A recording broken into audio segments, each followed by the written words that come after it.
Before we dive into this story, I'd like to ask a quick favour. If you're enjoying the content, supporting the channel through hype points can make a huge difference. Listeners on Spotify can help by leaving a review, which helps others discover these stories. Feel free to drop a comment sharing your location and the time. We love seeing how far our audience reaches. And if you enjoy this type of content, subscribing means the world to us. The Quiet Signal, a UFO encounter that slipped through the cracks of reality. Sometimes life transforms without warning, without dramatic build-up, just a sudden silent shift that challenges everything you thought you knew.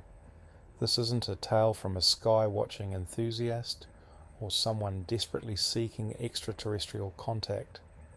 Instead, it's an account of the impossible unfolding during an utterly unremarkable moment in a place where nothing extraordinary was supposed to happen. What follows is a story supported by personal testimony, verified, citing reports and electromagnetic interference logs that were never intended to be linked. An encounter that arrived without sound, vanished without explanation, and left behind persistent, unanswerable questions. This is The Quiet Signal. Chapter 1. When routine shatters, Nevada's high desert carries a unique silence. Not just the absence of sound, but a deliberate stillness. Daytime brings scorching heat, while night transforms the landscape into a realm of complete darkness where the Milky Way spans the sky like a luminous river. Marcus Webb knew this landscape intimately. A former telecommunications technician, he had deliberately purchased his 40-acre plot for its extreme isolation. No neighbours within 5 miles, no city lights disrupting the night sky, just sagebrush, Joshua trees, and a silence most people would find unsettling. His nightly routine was methodical. Around 10 p.m, Marcus would walk his property's perimeter, carefully checking fence lines and monitoring the surrounding terrain. On most nights, Marcus's routine was predictable. He would walk the familiar landscape, checking his small chicken coop and securing it for the evening. This walk, which took about 45 minutes, was a path he knew intimately. Every rock, every subtle dip and rise in the terrain etched into his memory. The night of October 17th, 2023, started like any other. Mid-40s temperature, a cloudless sky without moonlight. Overhead, satellites drifted like slow-moving pinpricks against the darkness. Marcus had traversed this route countless times, understanding exactly how starlight would reflect off distant mountain ranges and which sections of fence required closer inspection. Desert nights had their own unique soundtrack, small animals rustling, distant coyote calls. Tonight seemed unremarkable. Celestial patterns appeared normal, Orion ascending in the eastern sky, the Big Dipper hanging low in the northern horizon. Though not an astronomy buff, Marcus knew the night sky well enough to recognize any unusual shifts. 20 minutes into his walk, something changed, so subtly that it almost escaped his notice. The ambient desert sounds, wind whispering through sage background, insect chirps, vanished instantaneously, not gradually, completely.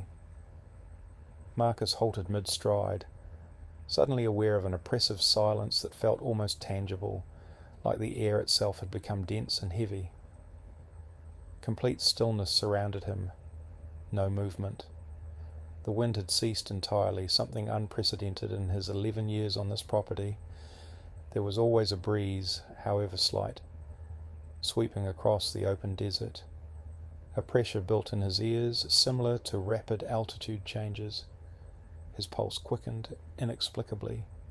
Visually, nothing appeared different. Stars remained steady. The landscape looked unchanged. Yet something fundamental had shifted. Marcus continued walking, rationalizing the experience. Probably just an unusual pressure system, atmospheric anomalies. Nothing more. 100 yards later, he saw the light. The light hung in the southern sky, about 30 degrees above the horizon. At first glance, it looked like just another star, unremarkable and easy to overlook.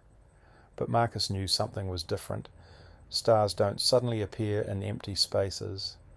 This light was stationary, a pale amber glow slightly larger than Venus at its brightest. He considered potential explanations. A satellite? No, those moved across the sky in predictable arcs.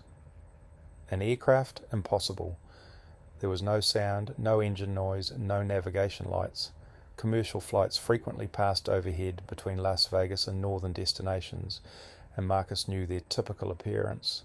Maybe a military drone. The Nevada installations often operated unmanned vehicles, but even high-altitude drones made noise and displayed standard lighting. This light was completely silent and unnervingly still. Marcus watched, uncertain how long he'd been standing there. Time seemed to stretch and compress strangely. Then, without warning, the light moved, not with gradual transition, but instantaneously. One moment it occupied one position, the next it had relocated approximately 10 degrees to the east without any visible travel between points. Something fundamental felt wrong.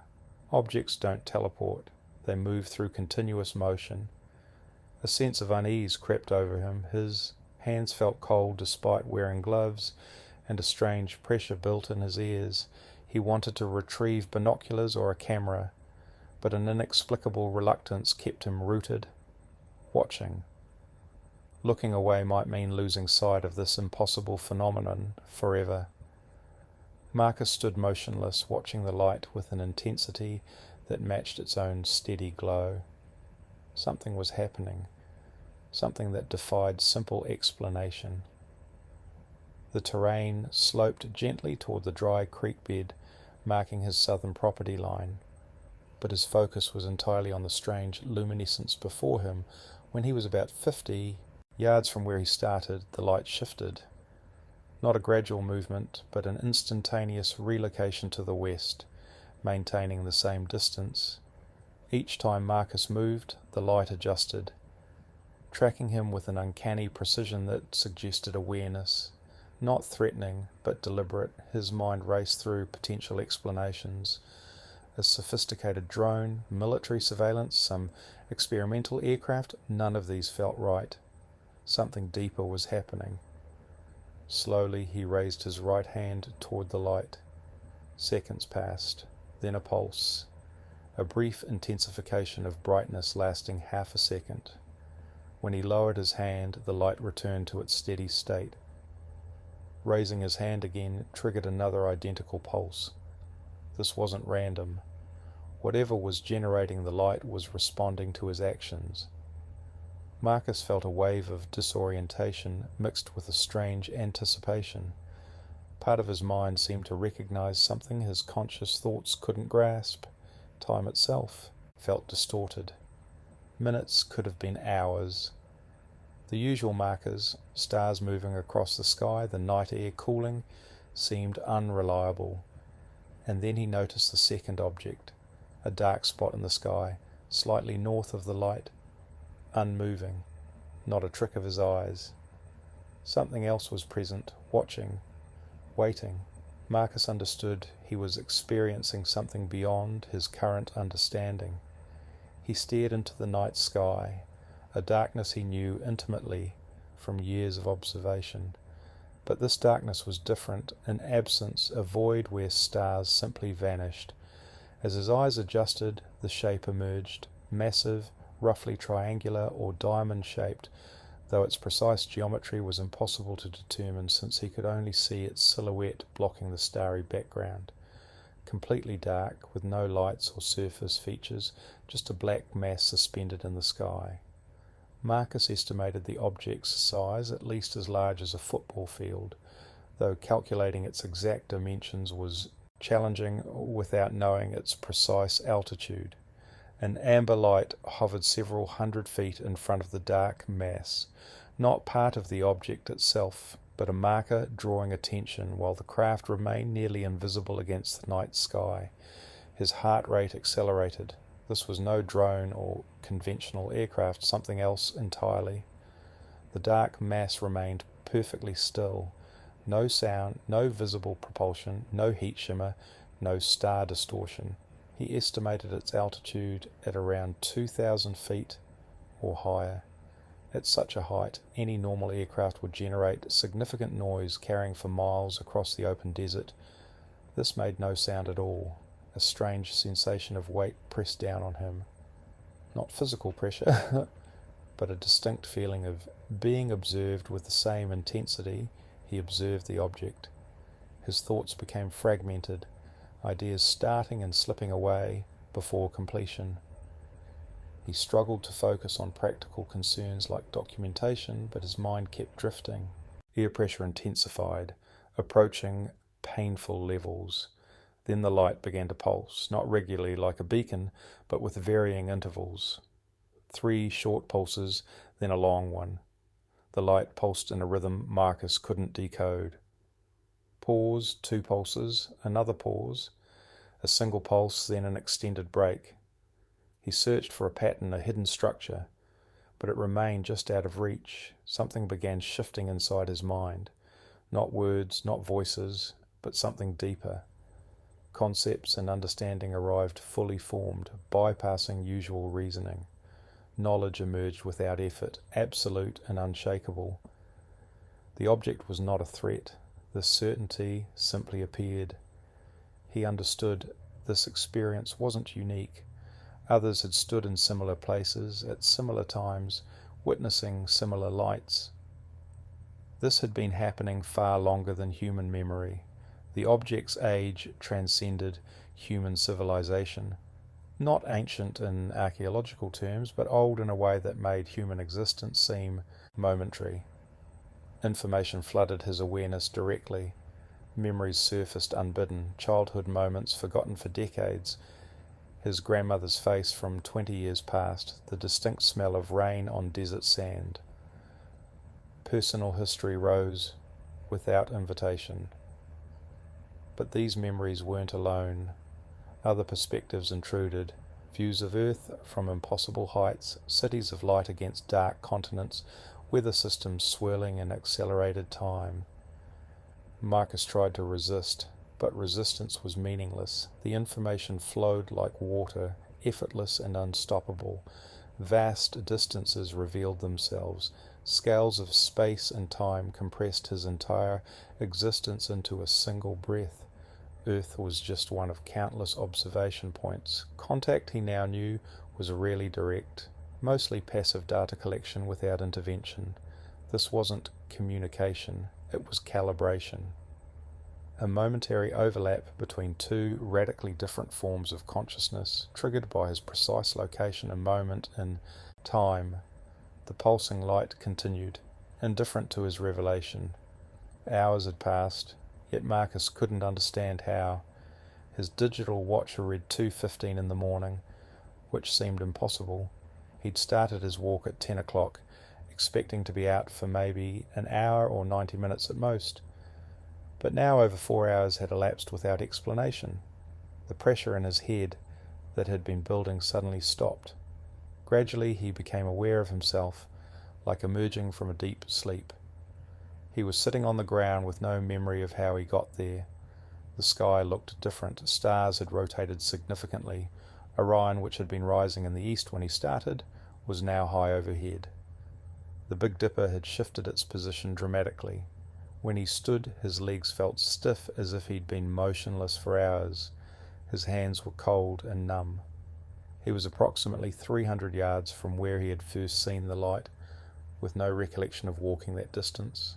Dew covered the ground around him, and his clothing was damp, suggesting he'd been stationary long enough for condensation to form. He tried to reconstruct the missing time, but couldn't. What happened after the pulsing stopped? Did he watch something depart, simply vanish? When and why did he sit down? The memories were gone. A clean gap in continuity existed between his period of observation and regaining awareness. A wave of nausea hit him. He bent forward, hands on his knees, breathing slowly until the sensation passed. When he straightened up, he noticed his phone in his hand. He didn't remember taking it out.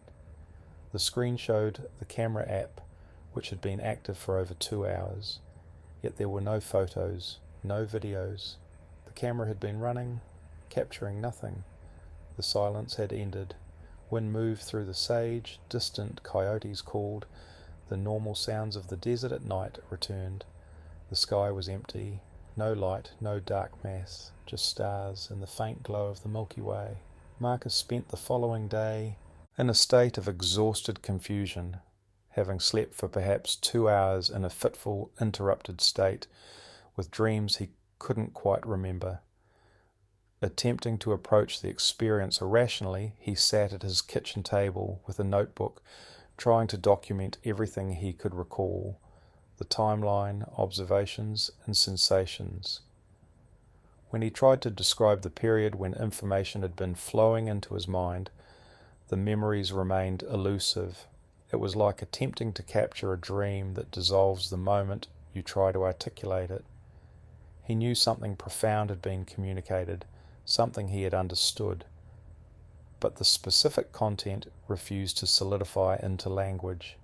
Over the next several days, strange occurrences began to surface. His digital watch started malfunctioning, displaying impossible times and random number sequences, and after replacing the battery twice, he accepted that the device was beyond repair. Similar issues plagued his laptop: random crashes, spontaneous programs, openings and repeated Wi-Fi connection drops despite a fully functional router. These technological disruptions were brief, lasting about a week before devices returned to normal functioning. Yet during that period, technology behaved in ways that defied simple explanation. His sleep patterns became irregular, not quite insomnia, but a clear disruption of his normal rhythms. He would feel exhausted at strange hours and wide awake when he should have been tired, his circadian rhythm thrown completely off balance. Certain sounds began to trigger unusual reactions. The hum of electrical transformers, the specific frequency of wind across power lines, and high-pitched tones at the edge of hearing would induce brief moments of vertigo and an unsettling sensation of being watched. Marcus chose to tell no one about the encounter, not out of fear of ridicule. He had lived long enough to be indifferent to others' opinions, but for reasons he couldn't quite explain. He had walked back to his house that night, carefully traversing the uneven ground, stopping periodically to scan the sky for any sign of the light or dark mass. Nothing remained visible, just stars and empty space.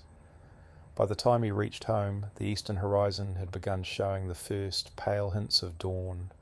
An entire night had simply disappeared. Talking about it felt off. Sharing the experience seemed like it might somehow diminish its power or attract unwanted attention. But beyond that, what could he even say? How do you explain missing time? How do you describe knowledge that suddenly appears in your mind without any clear origin? How could he convey the absolute certainty that something completely foreign to human understanding had been watching him? His nightly walks continued, following the same familiar route. A part of him wanted another encounter, while another part desperately hoped it would never happen again. The sky appeared normal, stars twinkling, satellites moving, occasional aircraft blinking their navigation lights. Nothing unusual caught his eye, yet an unshakable feeling persisted that the October 17th event was merely an introduction, not a final chapter. 3 weeks passed before Marcus realized he wasn't alone in his strange experience. It happened by chance in Tonopah. While waiting in line at the small general store, he overheard 2 local ranchers talking. One described persistent radio interference, strange static patterns that would continue for hours before abruptly stopping. The other mentioned his wife had seen odd lights south of their property, something that clearly troubled her.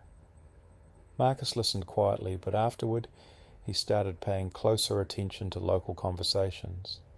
A gas station attendant talked about her dog's bizarre behavior, refusing to go outside for 3 consecutive nights, just standing at the door and whining.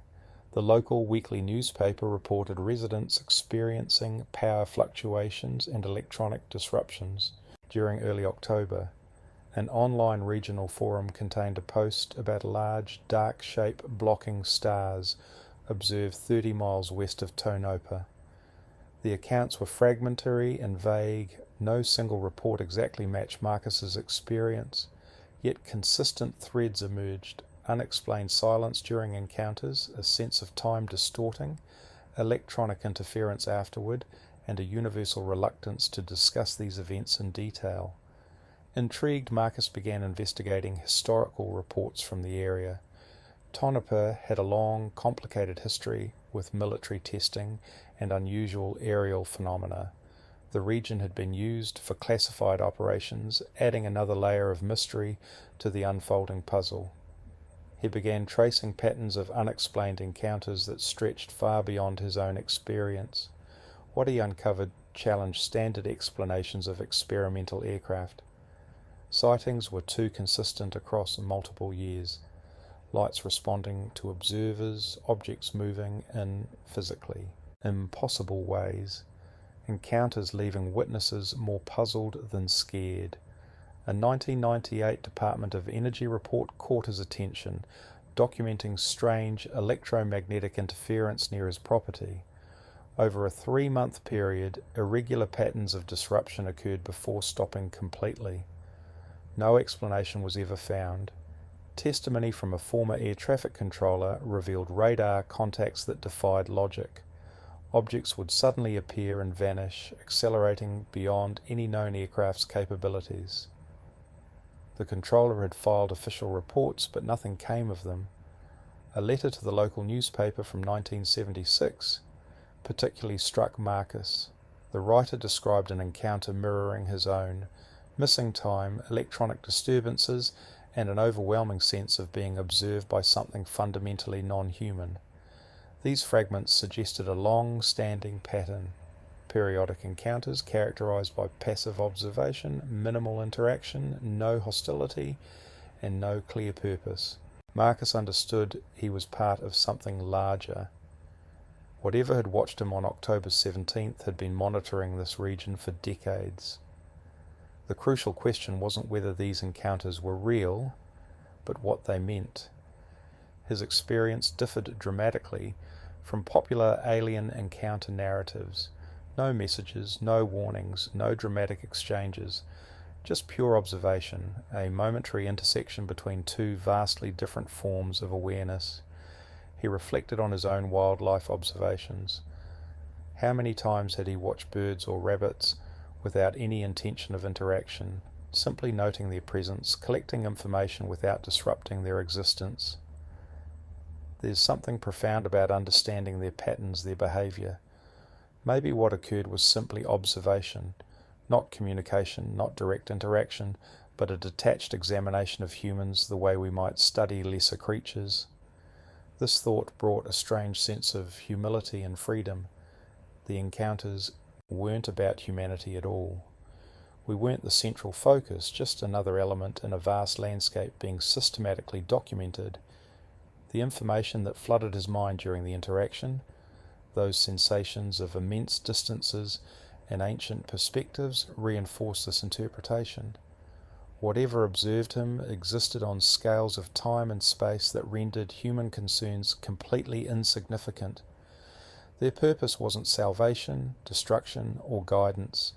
They were collectors, documenting data from countless worlds across time spans beyond human comprehension. Most encounters were likely brief, passive overlaps where observation systems momentarily became visible. The silence suddenly made perfect sense. Why announce your presence when your sole objective is watching?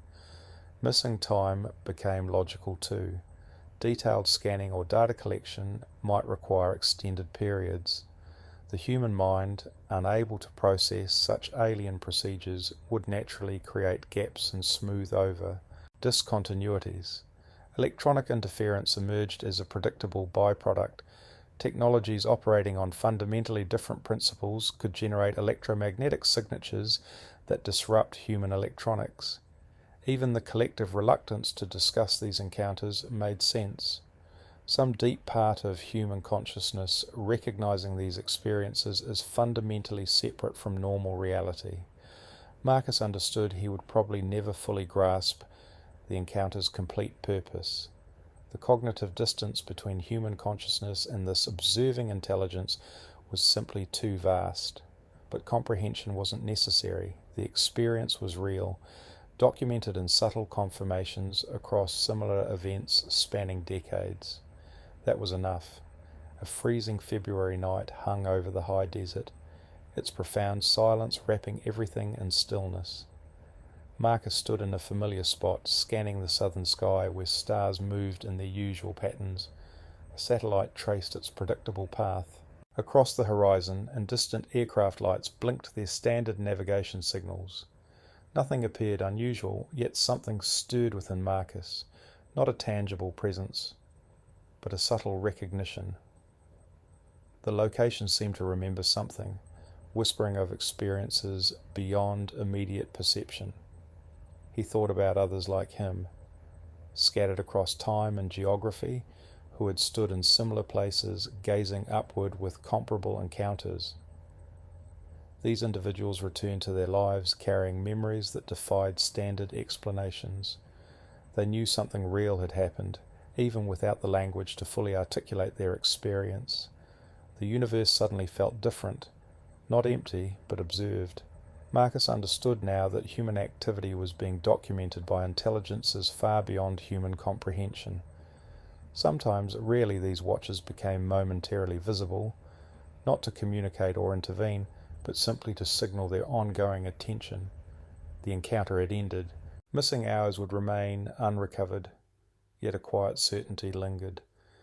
Something vast and ancient had acknowledged one human being on this Nevada desert night. The stars continued their eternal rotation. The desert maintained its silence. Marcus Webb walked back to his house, following his nightly routine. Though everything appeared normal, something fundamental had shifted in his understanding of his place in the cosmos. He was not alone. Earth was not unobserved. And somewhere, in ways he might never comprehend, he was still being watched. Your review helps a lot. Drop a comment if you want, letting us know the time, your location, and where in the world you're listening from. We love seeing where everyone tunes in across the globe. Subscribing helps us continue creating these stories for you. Let's dive in. Not all encounters announce themselves with blinding light or massive ships hovering over cities. Some arrive quietly, almost imperceptibly. This story is about the signal that understood silence, the one that knew precisely when to appear and, more crucially, when to hide. This is about the night shift nobody discusses, the data nobody was meant to notice, the growing realization that observation might be our only form of contact. Chapter 1, A Routine Anomaly. The surveillance data processing facility outside Tonopah, Nevada, was built to be forgettable. From the highway, it looked like any standard industrial warehouse. Faded paint, a gravel parking lot hinting at years of mundane existence. Only the fence betrayed its true nature. A 12-foot chain-link barrier topped with barbed wire and cameras positioned with mathematical precision. Inside, the work was equally designed to blend into the background. I'm Marcus Webb. For 3 years, I worked the overnight data monitoring shift, midnight to 8 a.m., 5 nights a week. The job description sounded impressive. Real-time analysis of atmospheric monitoring data for anomalous patterns. In reality, it meant watching screens of waveforms and numbers while automated systems did the heavy lifting. The facility processed data from monitoring stations across the southwest, seismic sensors, atmospheric samplers, radiation detectors, and electromagnetic arrays. Most of this fed into national databases tracking everything from weapons testing to geological activity.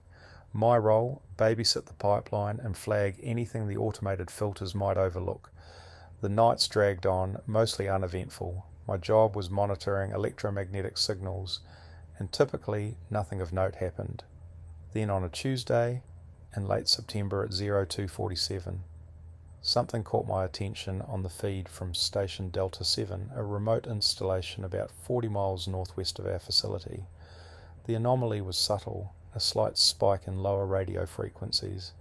It sat just outside the expected range, but still within normal variance, the kind of irregularity that could easily be explained by atmospheric interference, a passing aircraft or equipment glitch.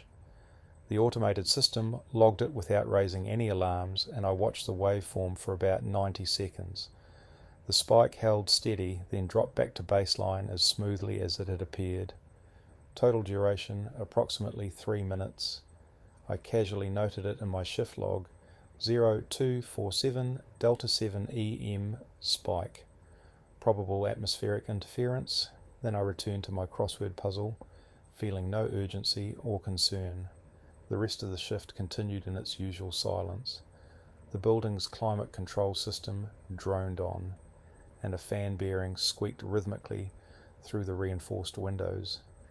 Outside, only darkness stretched toward the distant glow of Henderson on the horizon. For the next week, the feeds remained unremarkable. I settled back into the familiar work rhythm. Arriving, checking previous shift logs, monitoring screens, filling empty hours with podcasts and reading. The facility employed 6 overnight monitors across different shifts, and we rarely interacted, communicating mainly through handwritten notes and digital logs. Then, 10 days after the initial spike, it happened again. The following Wednesday, at 0241, Station Delta 7 registered the same event. Same frequency range, same smooth onset and decline, same approximate 3-minute duration. This time I leaned closer to my monitor and pulled up the detailed spectrographic analysis. The signature was nearly identical to the first occurrence, not exactly the same, but with minor variations in amplitude that still matched with unusual precision. This wasn't natural interference, weather patterns, solar activity, atmospheric conditions. They create similar effects, but never with this kind of consistent character. Something was different. The data revealed an unsettling pattern. When I pulled up the archive and placed 2 events side by side, the correlation struck me as remarkable.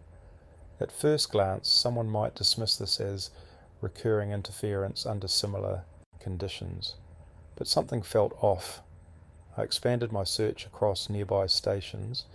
Delta 5 and Delta 9 showed nothing unusual during either event. Whatever generated this signal was localized, affecting only one monitoring point.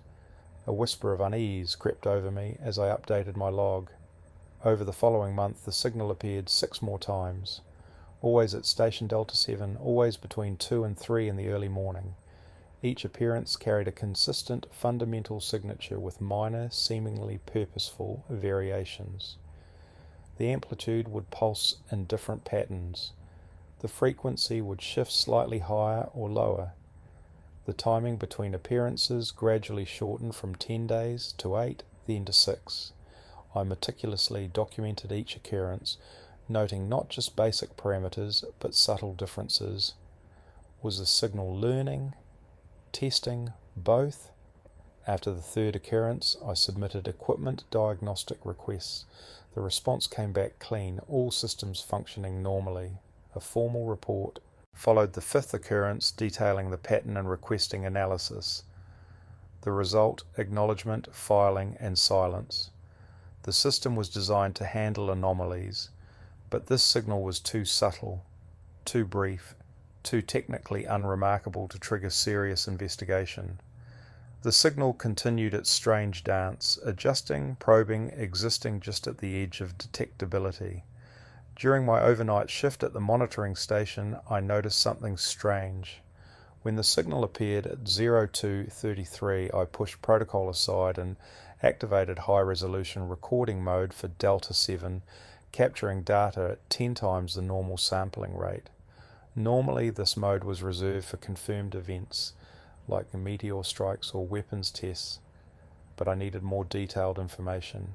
Within 30 seconds, the signal responded. Its frequency shifted subtly, almost imperceptibly, as if aware of the increased scrutiny. Watching the real-time spectrograph, I remained motionless. This wasn't random noise or equipment malfunction. This was reactive behavior.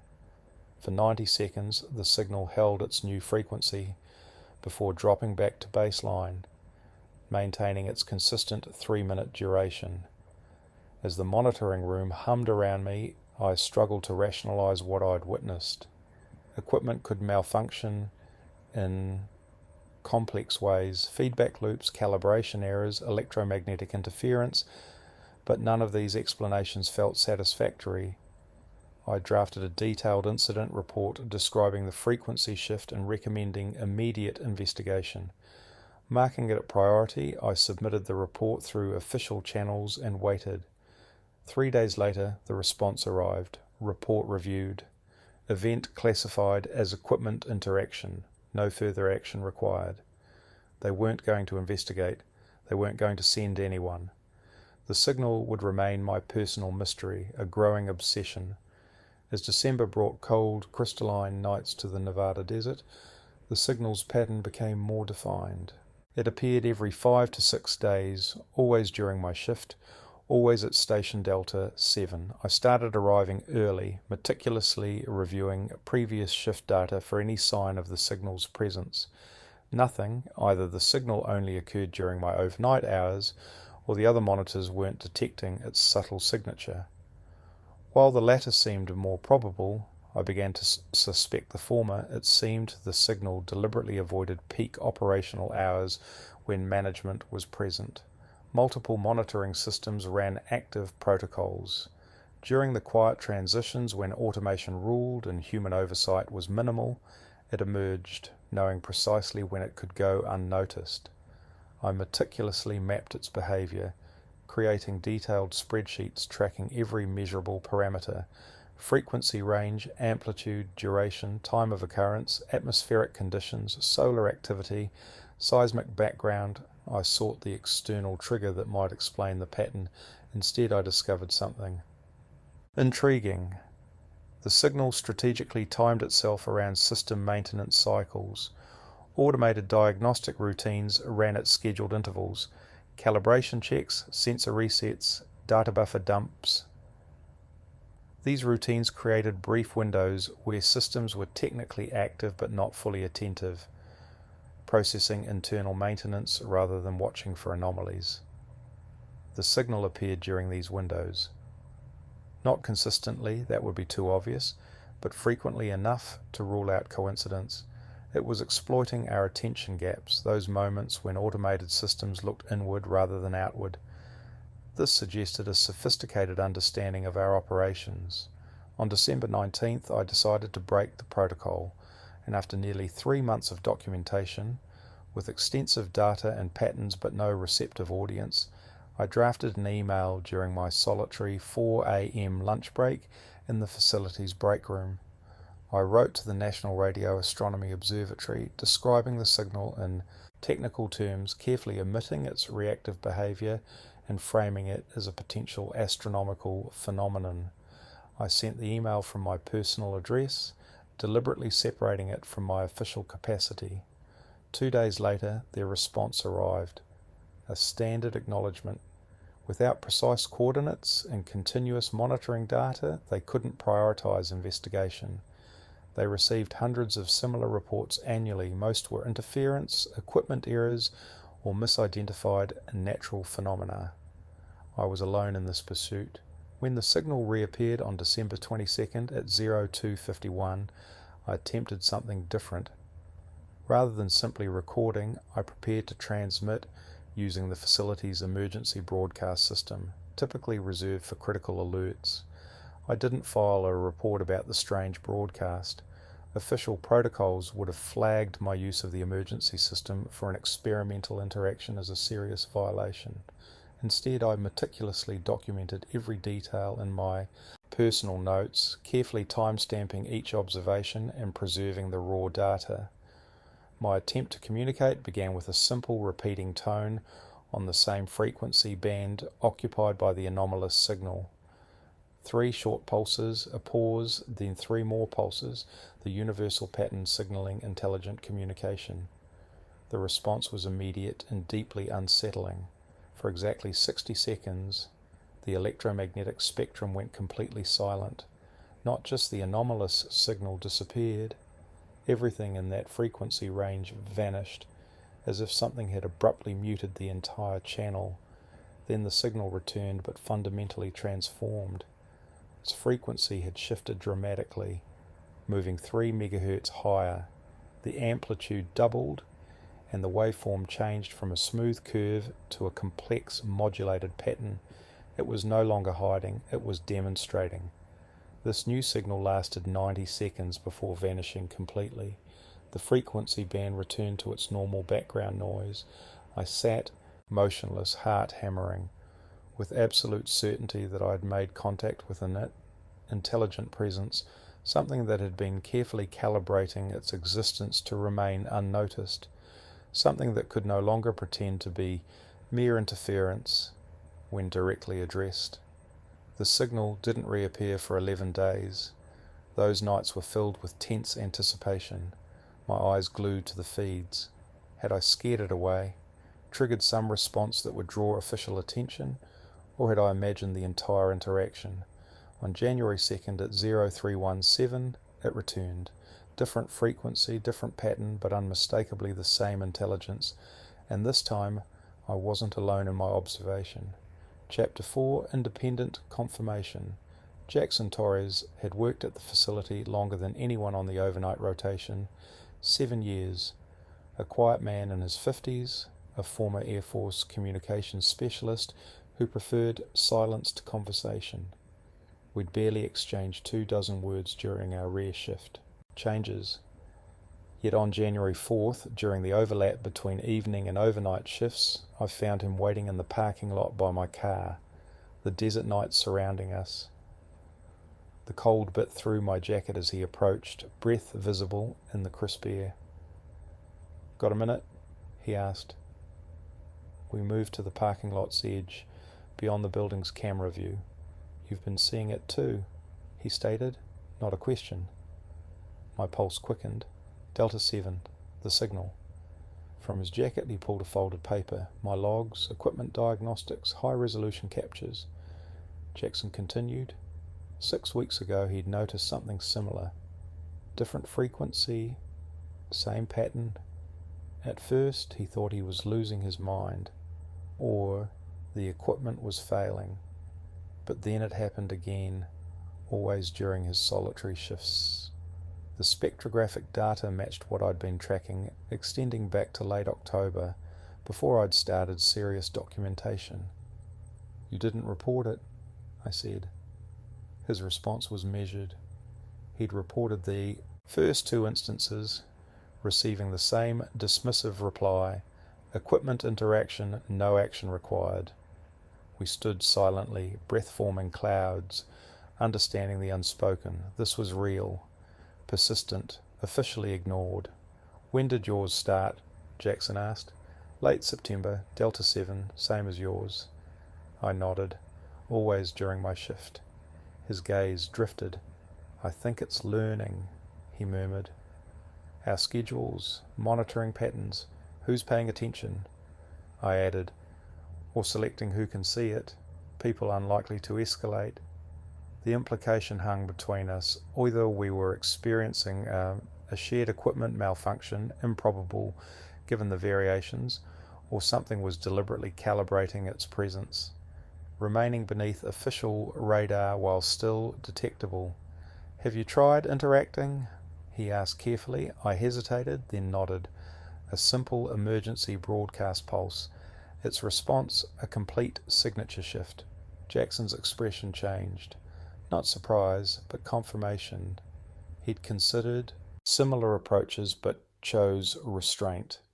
He refolded the printout. "Now we know it responds," Jackson said. "It's not just passive interference." 15 years in Air Force communications had shown me every type of signal interference imaginable. Monitoring Soviet satellite transmissions and atmospheric research balloons was routine. Until now. Jackson and I met during shift changes, comparing notes on something unprecedented. His 7 years of observations, Initially sporadic but increasingly consistent over the past 6 months, combined with my detailed documentation, revealed an extraordinary pattern. The signal wasn't random, it was evolving. Early detections were simple, single-frequency spikes easily dismissed as noise, but over time they transformed. Multi-frequency patterns emerged, modulated waveforms became structured, pulses grew more intricate. It seemed to be teaching us how to recognize it, or perhaps teaching itself to communicate in ways we might comprehend. During my shifts, I ran the signal through SETI pattern recognition software. The results defied explanation. This wasn't language as we understood it, not mathematical sequences, not any hypothetical format scientists had previously imagined for extraterrestrial communication. Yet it wasn't random either. When Jackson first shared his observations, his expression was carefully controlled. "This is different," he said, meeting my eyes. The way it adapted, timed itself, responded to observation. It wasn't natural, nor was it any human technology I'd encountered. "What do you think it wants?" I asked. "Who says it wants anything from us?" Jackson countered. "What if we're just part of what it's observing? What if contact isn't the point?" I had no answer. The signal appeared again at 0342.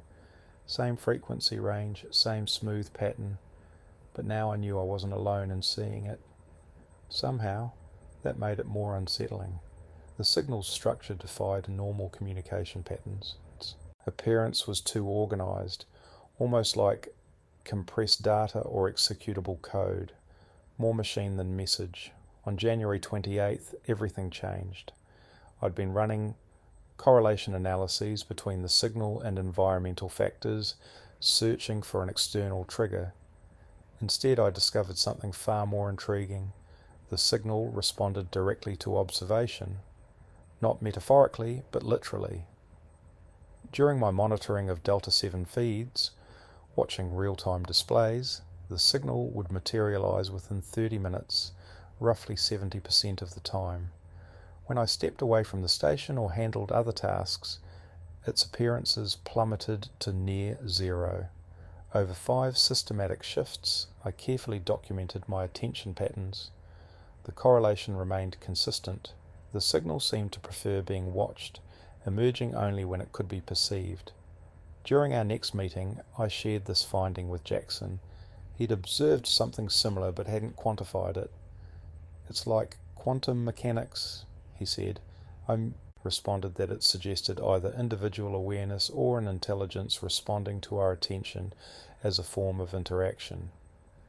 We sat in silence, considering the implications. "Have you noticed the physical effects?" Jackson asked hesitantly. I looked at him sharply. "What physical effects?" He seemed reluctant to elaborate. Equipment behaves strangely after strong signal peaks. Nothing alarming, but subtle oddities. Clocks drifting, sounds feeling different, as if the environment itself was slightly off. I'd noticed clock issues, resetting my watch twice that month, but I'd assumed it was battery problems. "How much drift?" I asked. "Seconds, maybe a minute at most." He shrugged. "But always running slow after a strong signal, localized time dilation, or perhaps something affecting our perception of time, or just equipment malfunction. Take your pick." I tracked the subtle shifts meticulously, following Jackson's observation over the next week. Something was different, but nothing overtly broke down. Digital clocks would drift slightly, 30 to 60 seconds off. The audio seemed muted, as if the atmosphere had grown thicker. Distances felt strangely warped. Walking from the monitoring room to the break room inexplicably felt longer, though measurements showed no actual change. Everything technically worked. No alarms blared, no systems crashed, yet an underlying wrongness permeated the environment. On the February 7th at 0324, the signal reached its most intense point. Its amplitude tripled anything previously recorded. The frequency expanded dramatically, spanning nearly 10 megahertz. Layered waveforms suggested multiple, simultaneous transmissions of extraordinary complexity. Then came the encounter from Chapter 6, the missed alert. The signal persisted for 7 minutes, more than twice its typical duration. I meticulously documented everything, watching the spectrograph display intricate, stunning patterns. Whatever was transmitting seemed to be demonstrating its full capabilities. Immediately after, I compiled a comprehensive report. 3 months of data, pattern analysis, Jackson's observations, reactive behaviours and physical effects, all carefully documented. I submitted it through official channels at 0513 marked urgent, requesting immediate analysis from whatever authority handled unexplained electromagnetic phenomena. The automated acknowledgement arrived within seconds. Report received. Case number assigned. Analysis pending. I waited through my shift, expecting some human response. Nothing came. The next night I discovered my report had been processed. The case was marked resolved with a terse note. Analysis completed. Phenomenon consistent with ionospheric reflection of distant commercial radio transmissions. No anomalous activity detected. Case closed. They had dismissed 3 months of meticulous documentation in less than 24 hours. Pulling up the analysis report revealed a clearly automated template, filled with generic explanations. No human had actually examined the data. The system had simply scanned for keywords, matched against known phenomena, and auto-generated a closure. Bureaucracy at its finest.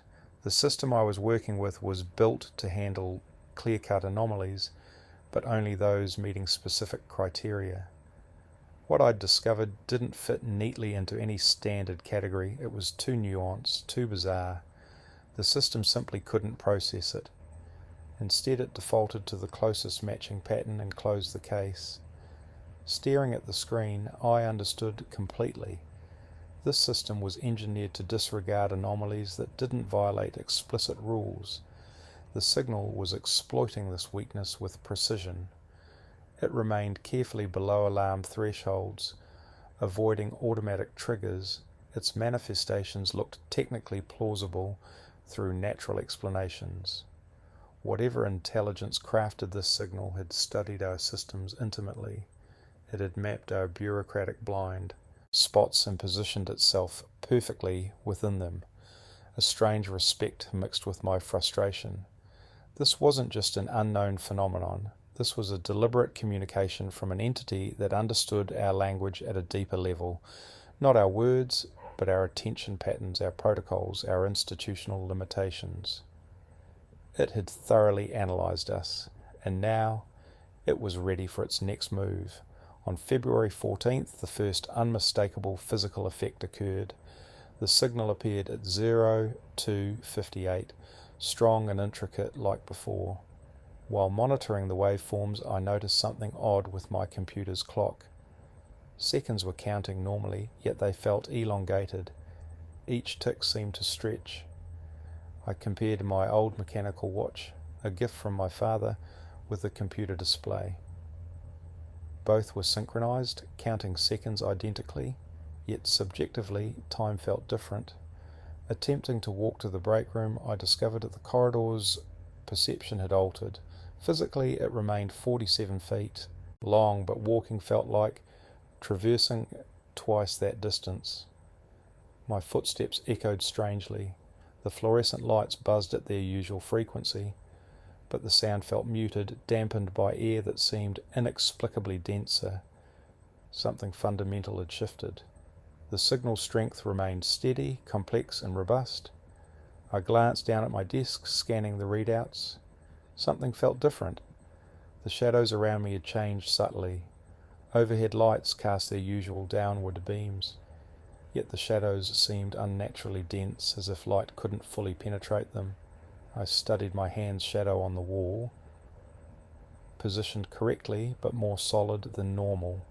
At 0312, the signal peaked and then started its typical decline. As the amplitude dropped, everything gradually returned to baseline. Time resumed its normal rhythm. Distances felt right again. Shadow translucency restored itself. By 0320, everything appeared standard, except my absolute certainty that something extraordinary had occurred. I meticulously documented the event, knowing it would sound like fatigue-induced hallucination. How could I prove that time felt distorted, that space seemed compressed, that shadows were abnormally dark? During our next meeting, Jackson confirmed similar experiences. It's like reality gets thicker, he said. The air, space, even thought feels slower during strong signals. We puzzled over potential causes. Gravity might affect time, but we'd need a massive nearby object. Electromagnetic fields could influence perception, but not like this. This felt more fundamental. Weeks passed. Signal events became increasingly strange. Equipment functioned normally. Readings stayed within parameters. Yet the monitoring room's subjective experience transformed dramatically. Sound would muffle. Light would seem dimmer without actually changing. Temperature would feel incorrect despite no thermometer fluctuations. Time would consistently stretch. I started tracking 2 clocks during shifts, a mechanical watch in my phone. After strong signal events, they would diverge by 30 to 90 seconds. My network-connected phone ran slower compared to the mechanical timepiece. Something was specifically affecting digital timekeeping or manipulating the fundamental relationship between electromagnetic systems and time itself. On March 3rd, during an intense signal event, a new phenomenon emerged. I was doing my usual documentation when the strange physical effects began. My perception started to warp in ways I couldn't explain. Reaching for my coffee cup became a delayed action. I'd think about moving and suddenly realize I'd already done it. Turning to look at a monitor happened before I was consciously aware of the movement. Something was interrupting the normal connection between intention and action. Trying to ground myself, I stood up. The room felt different, though nothing had actually moved. The walls stayed in place, equipment remained unchanged, but space itself felt compressed, folded beyond normal dimensional understanding. I found myself in the break room without experiencing the journey between my desk and the coffee maker. One moment I was in one place, the next in another, with no memory of moving. Panic began to build. This was more than just perception glitching. Reality itself was becoming unreliable. Standing in the doorway of the monitoring room, I knew something was present. Not something I could see or hear, but a pure, undeniable existence that filled the space. Something vast and incomprehensible occupied the room, existing in dimensions beyond my understanding. This presence wasn't threatening or communicative. It simply existed, observing and processing in a way my brain couldn't categorize. Time lost all meaning. I could have been standing there for seconds or minutes. Then, as smoothly as it arrived, the presence disappeared. Space returned to normal. Time resumed its familiar flow, and I was suddenly back at my desk with no memory of returning. The monitoring screen showed normal background levels. The signal had ended. Checking my watch against my phone, I noted a divergence of 2 minutes and 37 seconds. My mechanical watch read 0321. While my last log entry was time-stamped at 0309. Something had happened, but I couldn't explain what. The signal kept showing up during my shifts, but nothing like the intense physical experience from March 3rd ever happened again. That night's presence never returned. Whatever had manifested seemed to complete its observation and move on, but then things got strange. Jackson reported a similar experience 2 weeks later. Then another monitor from a completely different facility had something happen a week after that. By late March, I started carefully searching online for reports of similar phenomena. I used generic search terms, looking for patterns rather than specific events. What I discovered was deeply unsettling. Over the past 6 months at least, 17 different monitoring stations across the southwest had documented unexplained electromagnetic anomalies. These weren't just similar facilities, They spanned seismological research centres, atmospheric studies, communications arrays, and defence installations. Each documented the same pattern, carefully calibrated to stay beneath official radar. No reports were publicly acknowledged. No formal investigations were triggered. Each was quietly logged, categorized as equipment interference or natural phenomena, and filed away. But the timing revealed something more significant. The anomalies were spreading in a precise pattern originating from central Nevada and radiating outward. I had experienced something beyond description. 12 minutes that seemed compressed or altered in ways human language couldn't capture. Sitting there shaking, I understood with absolute clarity that I'd encountered something fundamentally different from human consciousness. There was no visible entity, no communication, just an absolute certainty of presence. When it was gone, I was left alone in the monitoring rooms, humming silence, trying to make sense of an experience that defied explanation. Officially logging this was impossible. How do you report an encounter with no physical evidence beyond a strange time distortion? Instead, I meticulously documented everything in my personal notes, preserving each detail while the memory remained vivid and waited to see if it would happen again. Over the course of a year, something methodical moved across the region, visiting monitoring stations one by one. Each facility experienced a progression that began with simple signals, growing increasingly complex and eventually producing physical effects and presence experiences. We weren't the target of contact, but part of a much larger survey. Jackson found me in the parking lot on April 9th, his expression grim. Delta 7 is shutting down, he said bluntly, scheduled for decommission in 2 weeks. The official reason was redundancy, with Delta 5 and Delta 9 supposedly providing sufficient coverage. He handed me the official notice, printed in standard bureaucratic language, that revealed nothing. They know, I said quietly. Jackson agreed, or at least suggested the station might have served its purpose. The signal hadn't appeared there in 11 days, an absence I'd previously dismissed as random variation. It's moved on, Jackson continued. Whatever was studying Delta 7 had finished its work. I'd been tracking a pattern across facilities.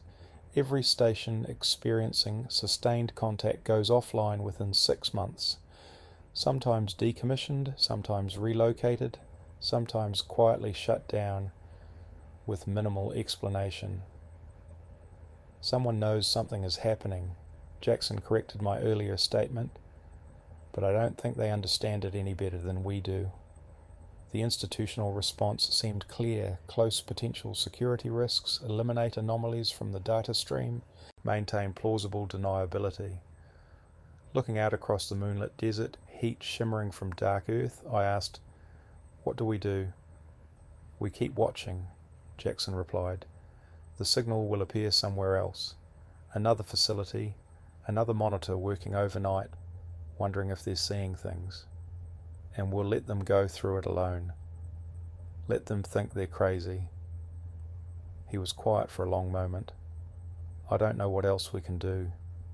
This thing, whatever it is, doesn't want direct contact.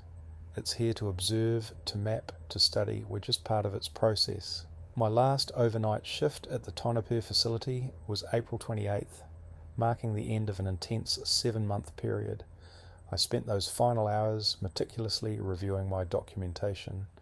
Hundreds of signal events, detailed analyses, Jackson's corroborating data, and reports from other facilities that traced our encounters from simple electromagnetic anomalies to reality-bending experiences. A restrained hypothesis began to take shape. This wasn't about exploration or invasion or traditional contact. Each signal appearance was a probe, a careful instrument designed to map reactions. The intelligence was studying how our monitoring systems responded, how human attention worked, and how the fabric of local space-time could be manipulated without triggering catastrophic effects or official alarm. We were just part of the environment being catalogued, no different from electromagnetic spectrums, geological substrates, or atmospheric compositions. The focus wasn't us, it was Earth itself, or some property of Earth beyond our perception. These signals weren't messages. They were tools, instruments being calibrated to measure or manipulate something outside our awareness. The physical effects, time dilation, spatial compression, the sensation of presence, were mere side effects of a measurement process, like ripples from a stone dropped in water. They affected the surface while probing unseen depths. The day's most unsettling realization was that observation might be our only possible interaction. This intelligence likely existed in dimensions we couldn't directly perceive, with signals serving as its interface with our limited three-dimensional reality. Jackson's eyes met mine, confirming an unspoken understanding. We were background noise, not the signal. The next day, I would transfer to a different position, daytime work with better hours and fewer questions about my nocturnal activities. But in that moment, the theory settled like ice in my stomach, revealing a perspective both profound and deeply disquieting. The overnight shift was drawing to a close. I submitted my final log at 07:45, marking all systems as normal with no anomalies detected. Technically, this was true. The signal hadn't appeared that night. Or perhaps it had, just in a way I could no longer recognize. We weren't ignored because we were irrelevant. We were bypassed because we were insufficient. The signal had meticulously studied everything about human perception, our monitoring systems, institutional bureaucracies, attention patterns, limitations and blind spots. It had learned precisely what it needed to execute its actual purpose. Now it could work undetected, conducting whatever survey or operation it had come to perform. The encounters would continue. I was certain of this. Other facilities, monitors, and night shift workers would see the signals and question their sanity. Some would report them, most reports would be dismissed. A few might escalate only to be quietly resolved with plausible explanations. Somewhere beyond our perception, instruments, and capacity to interfere or fully comprehend, the actual work would persist. I left the Tonopah facility on a bright April morning, driving east toward Henderson. The desert spread endlessly in all directions. In my rearview mirror, the monitoring station shrank to insignificance. Just another anonymous building in a landscape full of secrets. Jackson stayed behind. He's still there now, working overnight shifts, watching the feeds. We email occasionally, carefully crafting messages about nothing in particular. But I know he's still listening, still watching for the signal. The last time we spoke, he mentioned that Delta 7 had been decommissioned on schedule. Equipment removed, station closed, all records archived. Officially, it never experienced anything unusual beyond routine atmospheric interference. But 2 weeks later, Delta 9 started showing anomalies. Same pattern, different frequency, learning, adapting, continuing the survey. I sometimes wonder what they were finding. What aspect of Earth, reality, or dimensional space were they mapping with such methodical precision? What purpose drove them to manifest in our electromagnetic spectrum? To press briefly against the boundaries of our perception, to catalogue our responses. I now work regular daytime hours, a far cry from my previous role of overnight monitoring. Gone are the days of watching waveforms drift across screens while the desert night pressed against reinforced windows. Yet the mystery lingers. Sometimes late at night, when sleep eludes me, I pull up archived data on my personal computer. I review the patterns, the careful progression from invisible to undeniable and back to invisible again. Jackson's words from our last parking lot conversation haunt me. If something can learn how not to be seen, how long has it already been here? The signal hasn't returned to any facilities I can track. Or perhaps it has, but in a way that escapes detection. Maybe it has learned to exist within our world without creating ripples in our instruments, operating perfectly within our blindness. Its survey continues uninterrupted, studying whatever brought it here with complete impunity. Was observation ever the true interaction, or did the real engagement happen after we could no longer observe? I maintain two timekeeping devices, a mechanical watch and my phone, checking them regularly for any divergence that might suggest an unseen influence.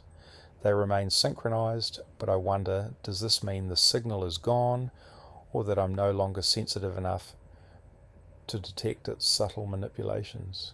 The night shift continues across southwestern facilities. Different monitors watch different screens, logging routine anomalies and filing standard reports. Most see nothing unusual, but somewhere tonight, someone is noticing a signal slightly out of expected range, not strong enough to trigger alarms, appearing briefly, then vanishing. They'll log it as interference. Perhaps we're just one entry in a vast catalogue of worlds, marked and measured in ways we could never comprehend. Devil's Hollow, Wyoming, sits quietly in a valley surrounded by pine forests and abandoned copper mines, a town of 843 people, where everyone knows everything about each other. Its name carries whispers of legends, some about wind, howling like ghostly voices through winter valleys, others about a mad prospector who vanished after encountering something terrifying in the deepest mine shaft. But mostly, residents lived with the name, without much thought. That changed in the summer of 1998. On a Thursday night in late June, the power went out. For a rural town with aging infrastructure, a blackout wasn't unusual. What followed was. Jenny Matsuda was working the late shift at the Route 26 diner when everything suddenly went dark. She was pouring coffee for Travis Burke, the night dispatcher, when every single light simply died. No flickering, no gradual dimming, just instant, complete darkness. The coffee maker stopped the mid-brew. The old Wurlitzer jukebox playing Patsy Cline fell silent. Even the exit signs went dark, which shouldn't have been possible given their battery backups. Meanwhile, something was watching, patiently mapping reactions, cataloguing responses while we documented only shadows of its passing. The signal was never meant to be undetected. Instead, it was designed to reveal the limits of our perception. Now, operating freely within those boundaries, it continues its work, listening, studying, collecting information beyond our comprehension. As I turned off my computer and checked synchronized clocks, I realized something fundamental had changed. Either nothing was happening or everything was happening, and I could no longer distinguish between the two. The silence hit Devil's Hollow like a sudden suffocating blanket. In an instant, every electrical device went dark. Street lamps, house lights, the gas station, the diner, everything died simultaneously. No flickering, just complete darkness. Conversations mid-sentence simply stopped. A trucker's radio transmission cut off. The payphone outside the post office went quiet while Sharon Murphy was talking to her sister in Cheyenne. Car engines that had been idling suddenly choked and died. Even battery-powered devices stopped working. Flashlights, radios, watches, all dead. Old man Henderson felt his pacemaker stutter, his heart lurching in his chest. For 4 minutes and 37 seconds, he genuinely thought he was dying. The silence was unlike anything the town had ever experienced. In a rural area, background noise is constant. Electrical transformers humming, distant trucks on the highway, dogs barking, wind rustling. But this silence pressed against eardrums, making people acutely aware of their own heartbeat and breathing. It felt deliberate, intentional. Martha Chen was putting her 3-year-old daughter to bed when the blackout occurred. Her daughter's haunting whisper stuck with everyone. "Mommy, why did the stars stop singing?" Martha couldn't explain what her child meant, but the words lingered in the town's collective memory. Just as suddenly as it began, battery devices flickered back to life. Flashlights buzzed, radios crackled with static, Watches resumed ticking, but main power remained dead. Car ignitions produced nothing. No click, no whine, just silence. 3 days passed before electricity returned to Devil's Hollow. 3 days that would change everything forever. Marcus Webb's ham radio set up in his garage was more than just a hobby. Years of monitoring Soviet communications during the Cold War had honed his listening skills, and this night would test them like never before. When his equipment came back online, Marcus began scanning frequencies.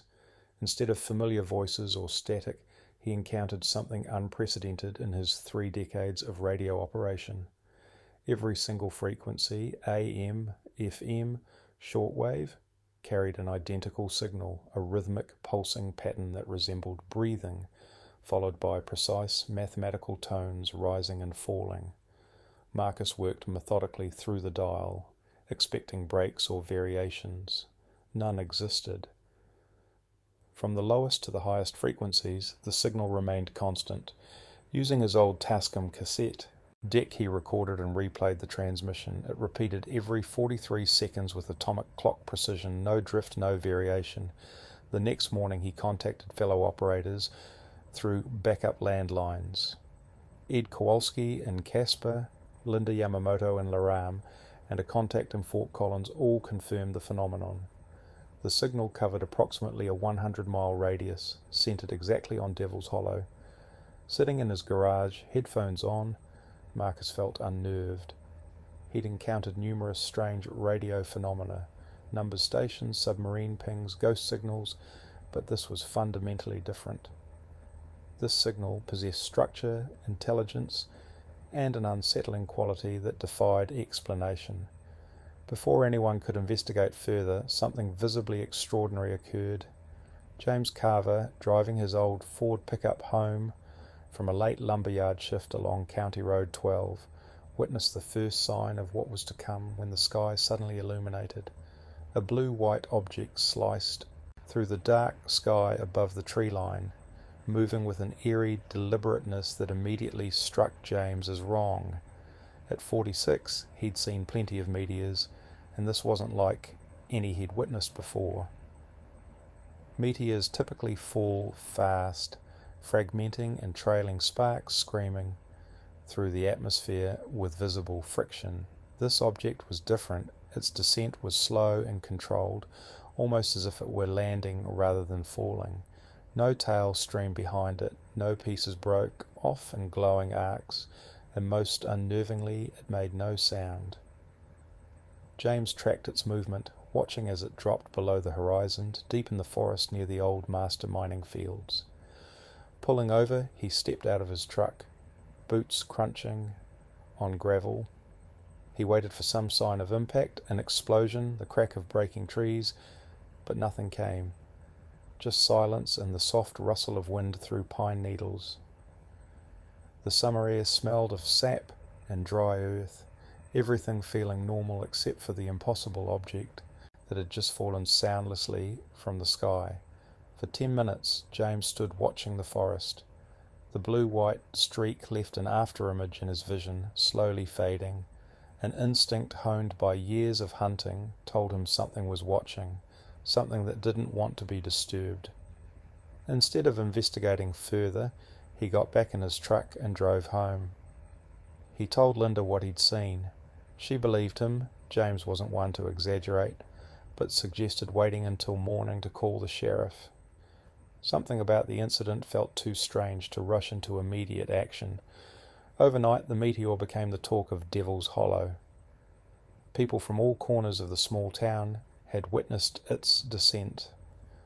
Sarah Kwan spotted it from her eastern porch, while the Brennan twins, Tommy and Michael, saw it during a late-night fishing trip at Copper Lake. Even Pastor Robert Mills paused his sermon preparation to watch the sky illuminate.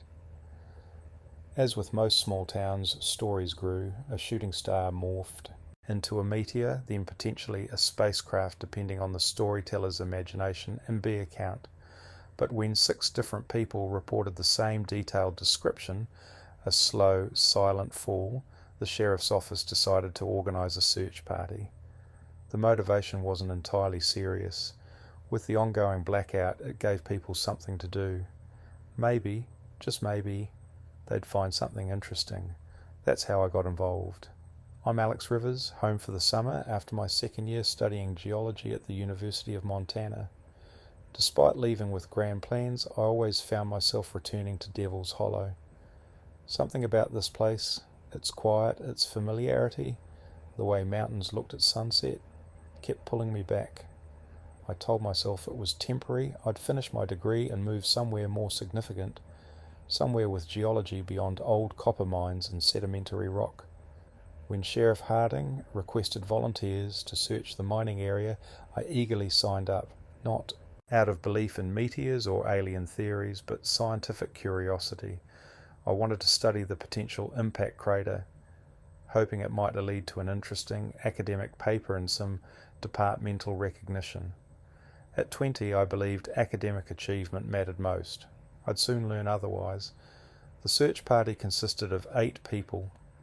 Sheriff Harding, a competent leader in his 50s who'd guided the town for 15 years, his deputy, Raoni Torres, sharp-eyed and thorough, and Marcus Webb. Dawn broke as our unlikely team set out into the forest, a strange mix of locals and one eager geology student.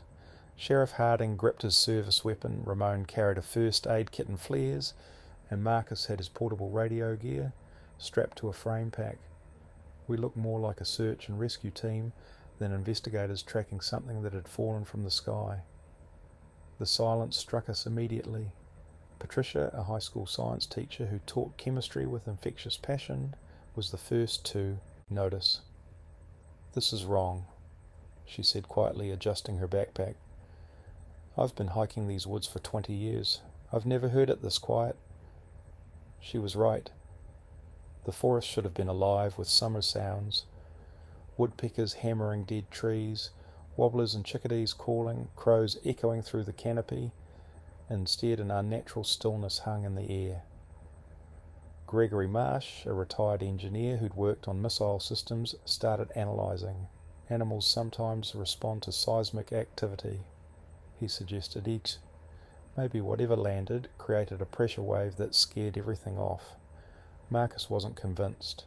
He kept listening intently to a strange signal through his earpiece, the pattern growing stronger as we moved. Bill Hutchkins, a weathered rancher who could fix anything with duct tape and patience, led our grid search. We spread out, staying within sight of each other, following compass bearings along overgrown Forest Service trails. Mist clung to low spots, heavy on the grass. No mosquitoes buzzed, no flies circled, just stillness, pine, and earth. 3 hours into our search, with Marcus tracking the signal's direction, we pressed on. Each of us carried our own expertise and questions about what we might find. The forest kept its secrets, quiet and watchful. We were marking trees, tracking our grid, when Bill's voice cut through the forest. His tone was sharp, edged with something between tension and unease. "Got something here. Everyone needs to see this." We pushed through tangled undergrowth that clawed at our clothing and skin. Suddenly we broke into a clearing that felt wrong from the moment we saw it. Perfectly circular, about 30 feet across, the ground was pressed flat with an impossible precision. Grass blades bent outward from a central point in geometric symmetry, as if an immense, even force had pushed down from above. Trees at the clearing's edge were twisted, their branches warped uniformly, not like a natural wind, but something deliberate and strange. And there in the centre, partially sunk into the soil, sat a sphere. No one spoke. We stood frozen at the clearing's edge, staring. It looked like a piece of the moon had dropped into the Wyoming wilderness, something that belonged in a sterile lab or museum, not this wild landscape. Roughly 6 feet in diameter, the sphere was perfectly smooth, crafted from a metal that wasn't quite metal. Its surface gleamed mirror-bright, reflecting the surrounding forest with crystal clarity. Sunlight played across it in unnatural ways, creating shifting, impossible patterns. The reflection showed us the trees, the sky, but something was off. Subtly, and possibly the image lagged. When Deputy Torres stepped forward, his reflection followed seconds behind, as if the sphere were replaying recent moments with a slight delay. "What the hell is that?" Ramon whispered. No one answered. My geological training stirred, pushing me to investigate despite the strange atmosphere. The perfect sphere sat in a shallow depression, barely a foot deep, as if it had gently pressed itself into the ground with an almost deliberate patience. No violent impact, no crater, no scattered debris, just this impossible object that seemed to have grown directly from the earth. We stood in a circle, staring in disbelief. No seams, no markings, no signs of how it arrived. Sheriff Harding broke the silence, stepping forward with his characteristic decisiveness. Wrapping a handkerchief around his hand, an old cop's habit to avoid fingerprints, he touched the surface and immediately pulled back. "It's cold," he said, his eyes wide with surprise. Patricia, always methodical, retrieved her portable classroom thermometer. She carefully measured the surface temperature from multiple angles, her scientific mind working overtime. 28 degrees, she announced, her voice clinical and detached. "In June, in direct sunlight." Ramon looked confused. "That's impossible." "Exactly," Patricia continued. "It should be warming up, absorbing heat from the environment. But look, the temperature remains constant. It's like the material is actively rejecting heat." Gregory circled the sphere, his engineer's perspective analysing every detail. He pulled out a Geiger counter, watching the needle remain motionless. "No visible power source, no radiation that I can detect," he muttered. I knelt down, examining the point where the sphere met the ground. Frost covered the surrounding earth, tiny ice crystals sparkling in the sunlight, a stark contrast to the warm summer day. No one wanted to be the first to touch it again. We were witnessing something beyond our understanding, a mystery that defied every rational explanation. The ground was hard, frozen solid in a ring about 3 feet wide. Grass and roots clung to the edges, defying the warm summer air. Beyond this circle, the soil returned to normal, dark, soft and damp with morning dew. The sphere had sunk about 8 inches into the earth, appearing compressed rather than displaced, like a thumb pressed into clay. I tried to scrape the frozen soil with my knife, but the blade skidded across the surface, barely leaving a mark. The ground was as hard as concrete. Suddenly, Bill reached out and touched it. Before any of us could warn him about potential risks or unknown materials, his hand was flat against the surface. He stood motionless, expression blank. Then he spoke quietly. "It's vibrating." Once he said it, we all heard it, a faint hum barely perceptible at the edge of human hearing, more felt than heard. It came from the sphere, a low, rhythmic pulse that seemed to resonate in our chests, bones, and the hollow spaces behind our eyes. Not quite a sound, but a sensation, a pressure rising and falling with metronomic precision. Marcus pulled out his radio equipment. The signal we'd been hearing since the blackout was stronger here, much stronger. He adjusted dials, fine-tuned frequencies, and played the signal through his portable speaker. The pattern matched perfectly. The pulse from the sphere synchronized exactly with the radio tones. "Whatever this thing is," Marcus said, his voice shaking, "it's the source. This is what's been broadcasting. This is what killed the power. This is..." He trailed off, staring at the sphere. Patricia suggested we document everything before deciding our next move. She had a professional 35mm camera, the kind serious hikers carried. Gregory brought a tape measure and notebook. I had my geology field journal and a sample collection bag, though I wasn't sure what kind of sample I could take from something so impossible. We spent the next 20 minutes recording every detail we could, each of us focused on capturing this extraordinary moment. We had been methodically documenting the sphere, each of us focused on our specific tasks. I was sketching the clearing and measuring the grass, taking temperature readings from the frozen soil. Gregory worked on recording the sphere's dimensions, noting its perfect, smooth surface. Marcus captured the steady, patient pulse with his audio equipment. The sphere sat cold and alien, indifferent to our scientific scrutiny. We examined it like a specimen under glass, fooling ourselves that our measurements and photographs could make sense of something so utterly foreign.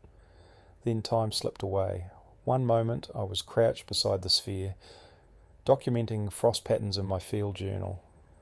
I'd just recorded the temperature gradient, how the frozen ring extended exactly 37 inches from the sphere's surface in all directions, and was beginning to sketch the crystalline ice formations when everything changed. Suddenly I was standing 15 feet away at the clearing's edge. My notebook lay behind me, the pen in my hand with its cap on, though I had no memory of closing it. The sun had visibly shifted, casting longer shadows across the ground. My watch confirmed 27 minutes had vanished without a trace. Looking around, I saw everyone else was equally disoriented. Patricia stared blankly at her camera, lens cap inexplicably in place. Marcus knelt among his radio equipment, hands hovering uncertainly over the dials. Sheriff Harding and Raoni stood near the tree line, pale-faced. Gregory sat on a fallen log, notebook open but his gaze distant. Bill had moved from his previous position, now sitting on the ground about 10 feet away. Ramon started to speak, then stopped. His hand instinctively touched his service weapon, seeking a reassurance. What just happened? The question hung in the air. I don't know, Sheriff Harding responded, his voice steady but tightly controlled. A strange silence fell over the group.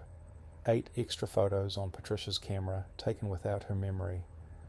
Her hands trembled as she advanced the film, the mechanical click echoing our collective unease.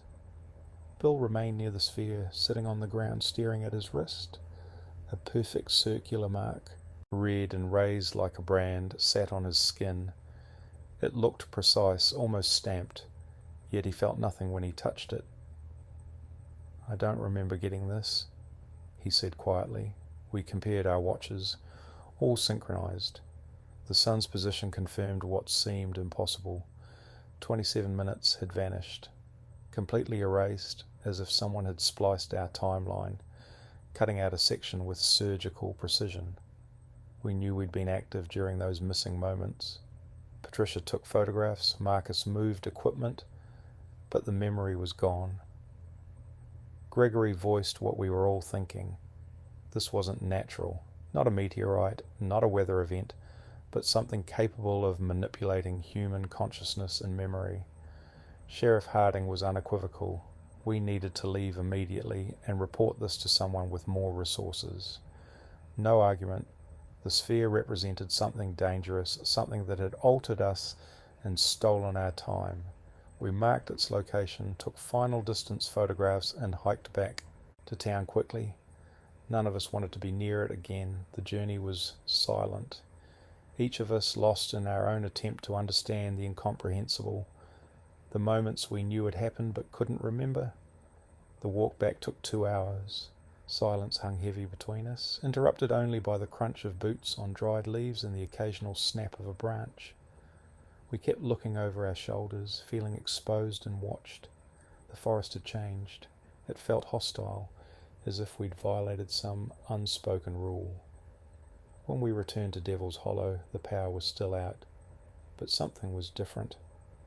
Small groups of people clustered together, speaking in hushed tones and casting worried glances at the sky. Clearly, the entire town had experienced something during our absence. That night, Marcus worked tirelessly in his garage, analysing the recordings. Patricia and Tom Chen, the high school physics teacher with signal processing expertise, joined him. Their investigation quickly revealed something extraordinary. The signal wasn't random. Tom, using a spectrum analyzer borrowed from the high school science lab, discovered layers undetectable to the human ear. As they huddled around the old CRT monitor, Colourful data cascades revealed a startling truth. "Look at this," Tom said, pointing to the screen. The signal had mathematical structure. Tonal bursts followed patterns resembling language syntax, with pauses, repetitions, and variations in pitch that suggested coded information. "Are you saying something is speaking?" Patricia asked, her chemistry background helping her process the physics concepts. Tom was careful in his explanation. "Not speaking exactly, but communicating something far more complex." The forest remained still, quiet, devoid of birds and insects. It was as if everything with sense had fled from whatever that sphere represented. Only they had been foolish enough to approach it, to stand in its presence, to let it touch their minds. When Tom ran the transmission through a Fourier transform, something incredible emerged. 3 distinct data channels were hidden within what seemed like a single sound. Tom pointed out patterns that looked like coordinate mapping systems: longitude, latitude, azimuth, and elevation, almost as if describing multiple locations in space. "Is this even possible?" Marcus asked. Tom was skeptical. The processing power needed to generate such precisely synchronized multiple channels would surpass anything they knew about. Around midnight, Sheriff Harding joined them in Marcus's garage, drawn by the unusual activity. Tom reflected on his past military communications work, noting this transmission didn't match any known protocol. "There's nothing strategic about Devil's Hollow," he said. The precision was beyond anything he'd ever encountered. Patricia's quiet observation stopped everyone. What if this signal isn't meant for us? What if it's calling to something else, something out there? Her. Words hung heavy in the air, charged with unspoken possibility. Outside, Devil's Hollow remained unsettled. Power was out, cars were immobile, and deep in the forest, a perfect sphere continued transmitting, cold and patient. That night something strange happened with the animals. Dogs that usually barked continuously fell silent and refused to leave their homes. The Hendersons' golden retriever, Max, typically eager and energetic, spent the entire evening cowering under the bed, whimpering in terror when Jack tried to coax him out. Similar reports spread across town. Cats refused to eat. Horses in their stables became inexplicably agitated. Something was fundamentally wrong, and no one could explain why. The ranch fell into an eerie stillness as night approached. Something was terribly wrong. The cattle stood frozen in the north pasture, all 73 animals facing east toward the forest, perfectly aligned and unmoving. Old Man Peterson called the sheriff around midnight, his voice trembling as he described the bizarre scene. No birds remained in the sky. Earlier, at sunset, people had noticed the empty landscape. Normally bustling telephone wires were bare. Trees stood silent. No crows gathered in their evening roosts. No sparrows chattered in the eaves, and no hawks circled the fields. Even the owls, usually beginning their nightly hunt, were absent. Sheriff Harding and Ramon drove out to investigate. They stood at the fence in the darkness, watching the motionless cattle under the emergency generator's dim light. It was one of the most unsettling sights they'd ever witnessed. Peterson explained that the cattle had been like this since sundown. A seasoned rancher who'd weathered droughts and blizzards, his voice now carried an unusual uncertainty. They wouldn't move, eat or drink, just stand staring at something invisible. Meanwhile, Bill's cattle dog, Ranger, had acted strangely.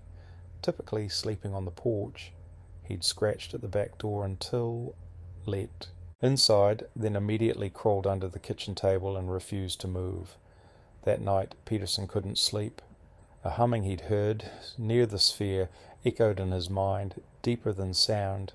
It pulsed in his chest and bones, a rhythmic presence he could almost feel. On his porch, staring into the dark forest, he swore he could still hear it, faint but persistent, breathing like a distant heartbeat. Bill noticed something else. The mark on his wrist had begun to glow, a soft bluish-white luminescence he'd discovered when getting up in the middle of the night. It didn't hurt or feel strange, just glimmered with an unexplained light. Bill's skin seemed different. When he visited old Leonard Marshall, the town physician who had practiced medicine in Devil's Hollow for 40 years, Leonard was stumped. The glowing mark wasn't a burn, a rash, or any known reaction. It simply existed, pulsing with an unexplained light that seemed to have always been part of Bill's skin. Patricia's. Photographs added another layer of mystery. The images from the clearing were mostly normal, properly exposed and focused, but 3 photos revealed something strange. In the background, barely visible among the trees, a blurred shape stood, almost like a person, but not quite right. Too tall and too thin, this figure appeared in different positions, as if it had been circling them during their lost time. When Patricia spread these photos on Marcus's workbench, under harsh fluorescent light, an unsettling silence fell over the group. "Was that there?" Ramon whispered. None of them remembered seeing anything, or even taking these photographs. 27 minutes of their memory remained completely blank. Tom offered a slightly less terrifying possibility. What if the camera had captured something existing on a different frequency, invisible to the human eye? The alternative was far more disturbing.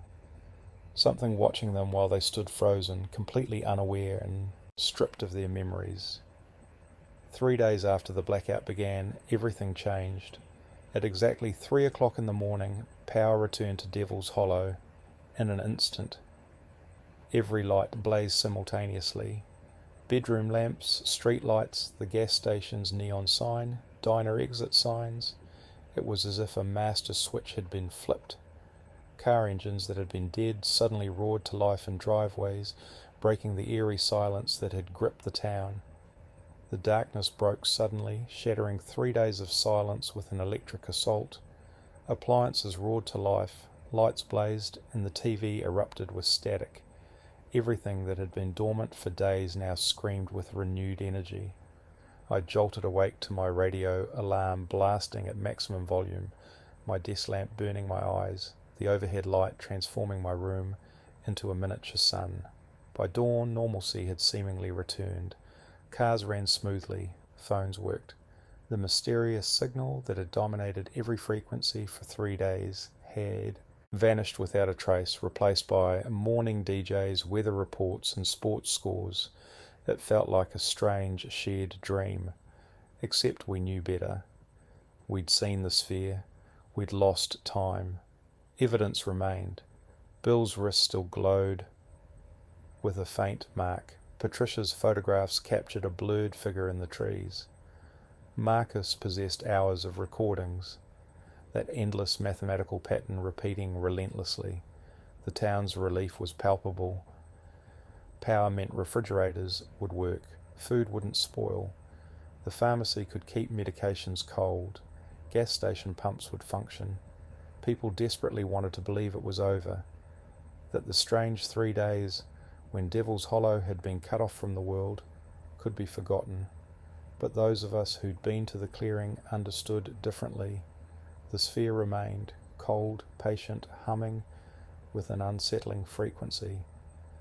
Something fundamental had changed. A door we didn't know existed had been unlocked, and we had no idea what might emerge. It began with shadows, small movements, peripheral flickers that vanished when directly observed, whispers at the edge of awareness. Something had opened, and we were only beginning to understand the implications. A strange sense of unease began to creep through Devil's Hollow, the kind of thing you might first brush off as simple tiredness or stress. The whispers started with Mrs. Yamamoto, who ran the town library and lived in a small house behind the library building. Her neat garden overlooked the forest, and for 3 consecutive nights she witnessed something peculiar. Around midnight, an orange glow would appear between the trees, always in the exact same spot, always lasting precisely 5 minutes before vanishing. But this wasn't an ordinary light. She described it with texture and movement, like firelight, yet impossibly bright and pure, nothing like a campfire or flashlight. Sheriff Harding came to investigate. The first night he arrived too late. The second night, he saw it himself, a pulsing orange light deep in the forest, perhaps half a mile into the trees. They tried to track it, driving up the old fire road and hiking in on foot. But when they reached the location, nothing remained. No burn marks, no equipment, no explanation, just dark forest, the scent of pine, and an unsettling sensation of being watched. Strange occurrences began multiplying. Tommy Brennan, a teenager working the late shift at the gas station, spotted a figure in the station window's reflection, tall and unnaturally thin, standing perfectly still just outside. When he turned to look directly, nothing was there, just empty concrete, gas pumps, and the highway beyond. He knew what he'd seen, despite his manager dismissing it as an overactive imagination. More incidents emerged, shadows moving independently, footsteps on porches with no visible source, shapes glimpsed in windows that vanished upon direct inspection. A persistent wrongness settled over the town like a heavy fog, subtly distorting the familiar and leaving residents unsettled. Nothing dramatically threatening, just a constant underlying sense that something was fundamentally off. Late one evening, I was in my bedroom reading a geology textbook, struggling to keep up with summer coursework. My desk faced away from the window, but its reflection was visible in the glass covering a poster of Montana's geological features. As I took notes, movement caught my eye in the reflected window. A dark, indistinct shape was gliding across the reflected image of my room, not outside the window, but inside. I could see my bed, bookshelf, and closet door, with this tall, impossible figure moving smoothly between them. Heart racing, I turned, expecting to see something behind me, but found only an empty bedroom, everything exactly as it should be. Looking back at the reflection, the shape had vanished. Only my normal room remained, empty except for me. I sat there, heart hammering, trying to rationalize what I'd seen. Trick of the light, fatigue, stress. But I didn't believe these explanations. Something had been there. Not physically present perhaps, but existing in a space adjacent to ours, visible only in reflections, in peripheral vision, in the gaps between expectation and reality. And the humming, that low, rhythmic pulse, was no longer just my experience. Over the next few days, a dozen people reported the same phenomenon, a steady vibration that seemed to come from everywhere and nowhere. Always at night, always when alone, always matching the radio signal we'd recorded. Some heard it in their homes, others outside. A few, like me, felt it more than heard it, a pressure in the chest, a resonance in the bones. Patricia suggested returning to the sphere to investigate any potential connection between its restored power and these strange sightings. Sheriff Harding agreed, but insisted on bringing more people and better equipment. We planned a second expedition for the following morning, hoping for more witnesses and documentation. That night, sleep eluded me. The humming was louder than ever, resonating through everything. My skull felt alive with anticipation. Out on the porch in the darkness, I gazed eastward at the tree line. Something was waiting out there, not menacingly or threateningly, but simply waiting, patient, as if it had been suspended in time for countless ages, with no urgency to change. Earlier that afternoon, I'd noticed the mark on my palm. It emerged like a shadow beneath my skin, rising to the surface as a perfect circle matching bills. The mark radiated warmth, not painful but distinct, like holding something hot. An internal heat generated something more, a compulsion, a pull, an invitation I couldn't comprehend but felt deeply. I should have waited for the expedition, for backup, for witnesses. But the pull was irresistible. At dusk I found myself walking east toward the forest, following an inexplicable urge. A humming guided me, growing stronger with each step. It became more than sound or feeling, something fundamental. The world seemed to vibrate at a frequency only I could perceive, tuning me to something vast, patient, and utterly alien. The Hutchins wheat field drew me instead of the clearing with the sphere, a golden expanse bordering the forest's eastern edge, bathed in sunset's amber and crimson light. The wheat rippled like a molten sea in the evening breeze. I'd seen this field countless times, but tonight it looked different, more vivid, more real, as if I was seeing it truly for the first time. Every detail stood in crystalline clarity: individual wheat stalks, light-catching grain heads, wind patterns moving through crops, overwhelming in its precision. Then I saw it, standing perfectly still among the moving wheat, approximately 200 feet away. Something impossible, unimaginable, tall, impossibly tall, 8 or 9 feet high if standing on ground. Its shape suggested something humanoid, yet entirely wrong. The ground beneath my boots vibrated, sending tremors up through my legs and spine. A strange pulse emanated from the earth itself, unlike anything I'd felt before. In the wheat field, a figure stood motionless, creating a perfect 10-foot circle of grain bent away from it, not pressed down by weight, but pushed by an invisible force of pure intention. The creature was wrong. Its proportions defied human understanding. Limbs too long and thin, jointed in unnatural ways. The torso stretched with an almost boneless grace. I couldn't see it clearly. My eyes refused to focus, as if trying to look through water. The image constantly shifted and blurred, light bending around its form, making it partially translucent. I could see the wheat behind, through and around it simultaneously, as if it existed slightly out of phase with reality, occupying a space both here and elsewhere. No eyes, no face, no discernible features, just a tall, blurred shape my brain couldn't process. Every attempt to focus made my vision slide away, like trying to look directly at my own blind spot. I stood frozen, heart hammering so hard I could feel its rhythm in my throat. Every primal instinct screamed to run, to flee back to town, back to safety, back to the world I understood. Fear flooded through me, overwhelming and visceral. This being shouldn't exist. Its silent, patient presence violated everything I knew about reality. Yet beneath the terror, something else stirred: curiosity, wonder, a sense that this impossible entity was waiting for me to understand something, that it had been waiting for days, perhaps longer. Its presence in this field, deliberate and meaningful. In the fading light, the wheat field transformed. Gold melted into deep orange, then purple, casting long shadows across the landscape.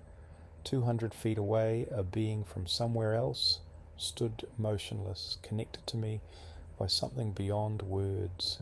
Time lost, meaning. Minutes could have been hours. The world narrowed to just us, the being, myself, and the vibrating earth beneath our feet. Then, without movement, communication began, not through language, but through pure concepts that materialized directly in my mind.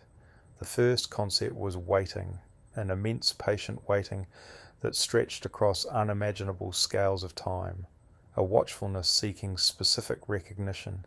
The second brought an unexpected emotional wave, relief, almost joy, like being finally seen after endless isolation, a sense of returning home. Then came deeper impressions, not visual images but profound understanding, a world where light behaved differently, where distance held no meaning, and consciousness was the only true landscape. These concepts flooded my awareness with an intensity that transcended normal perception. As suddenly as the connection opened, it vanished. No fade, no movement.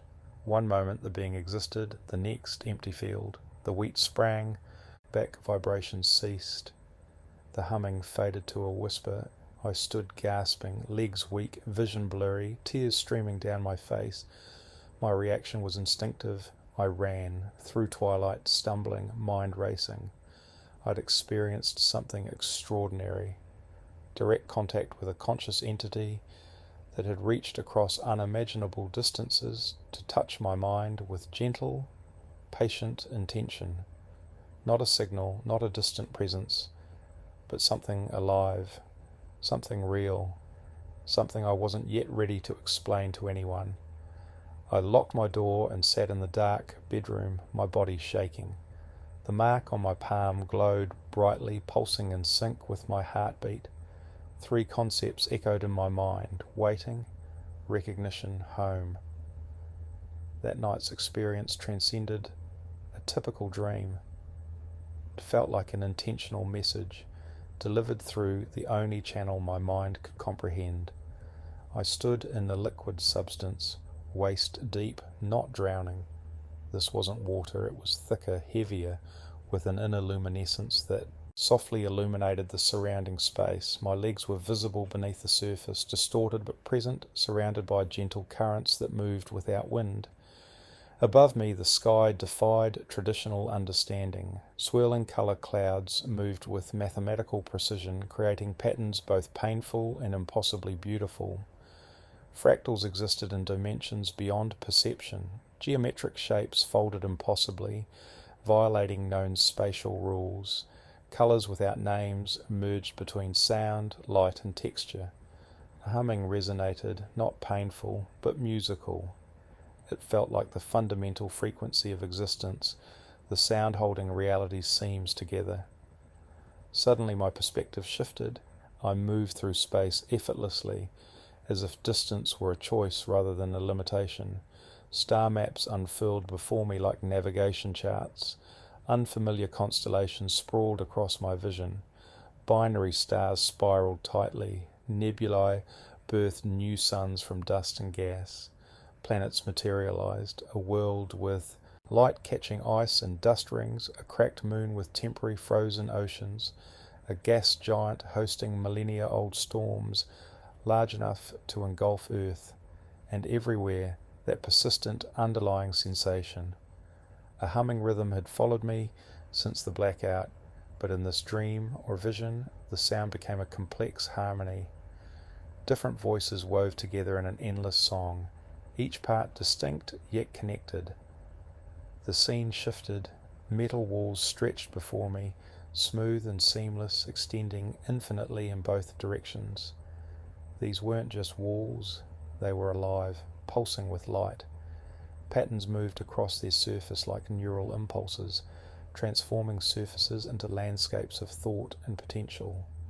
Reflections rippled around me, showing fragments of possible lives. In one, I was an older version of myself, hair grey and face etched with years of experience. Another reflection revealed a child, pure and untouched by future challenges. The third showed an entirely different body, yet somehow carrying the same core consciousness, looking out through unfamiliar eyes. These glimpses multiplied, presenting timelines and alternate existences that branched and intersected. Each reflection hinted at paths not taken, lives unlived, potential futures shimmering just beyond perception. At the corridor's end, a door beckoned. Beyond it, I sensed something profound, not an answer to a specific question, but the fundamental truth that would make everything comprehensible, a key to unlocking all mysteries. Drawn by an inexplicable certainty, I moved forward. The humming intensified, building pressure behind my eyes. The door approached, or perhaps I approached it. Space folded, and suddenly I stood before something extraordinary. It wasn't a door, but a massive sphere hanging in starlit space. Planet-sized, it began to open like a cosmic iris. The opening revealed in darkness so complete it seemed sentient, an emptiness with ancient, patient awareness. Within this void, a world emerged, crystalline structures reflecting light from 3 suns, geometric cities that defied conventional understanding. This was a place both familiar and utterly alien, a landscape of possibility suspended in the infinite. Beings who could exist without physical form moved through mirror cities, shifting their shapes based on need and intention. Sometimes solid, sometimes translucent, sometimes just light given temporary configuration. What I witnessed was a reality where consciousness transcended bodily constraints. In this dreamlike understanding, I grasped that this was a home, not of traditional architecture, but of conceptual dimensions where thought itself was matter and physical presence was merely optional. The planet's surface revealed beings moving with grace, revealing a fundamental reality far beyond human comprehension.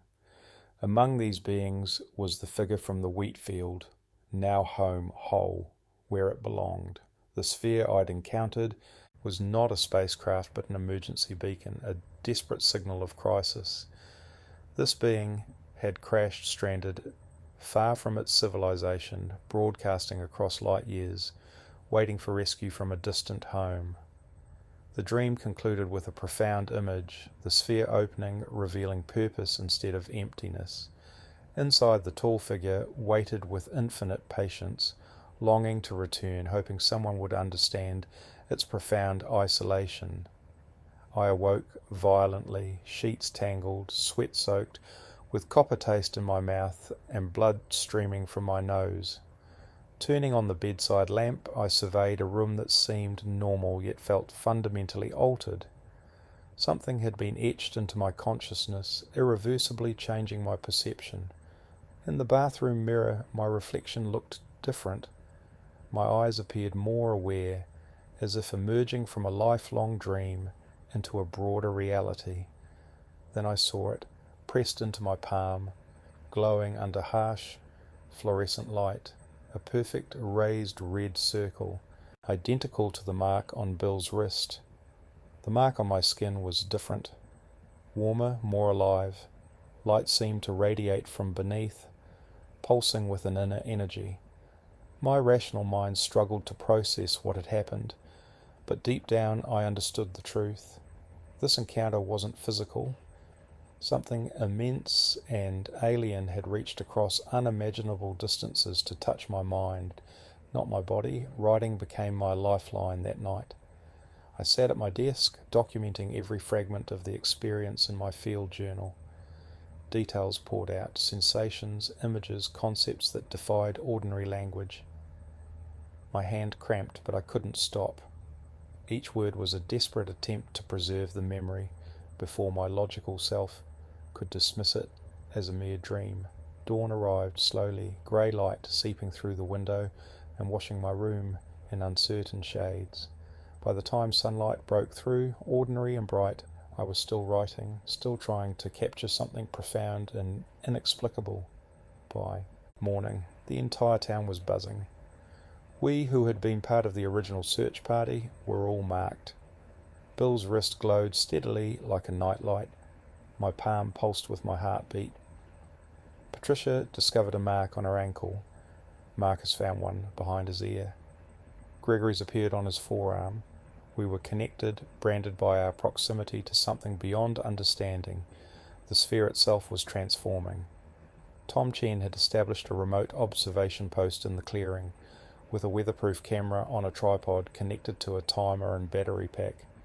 Every hour it captured automated documentation from a safe distance, ensuring no more lost time or unexplained encounters. The sphere's transformation defied our initial understanding.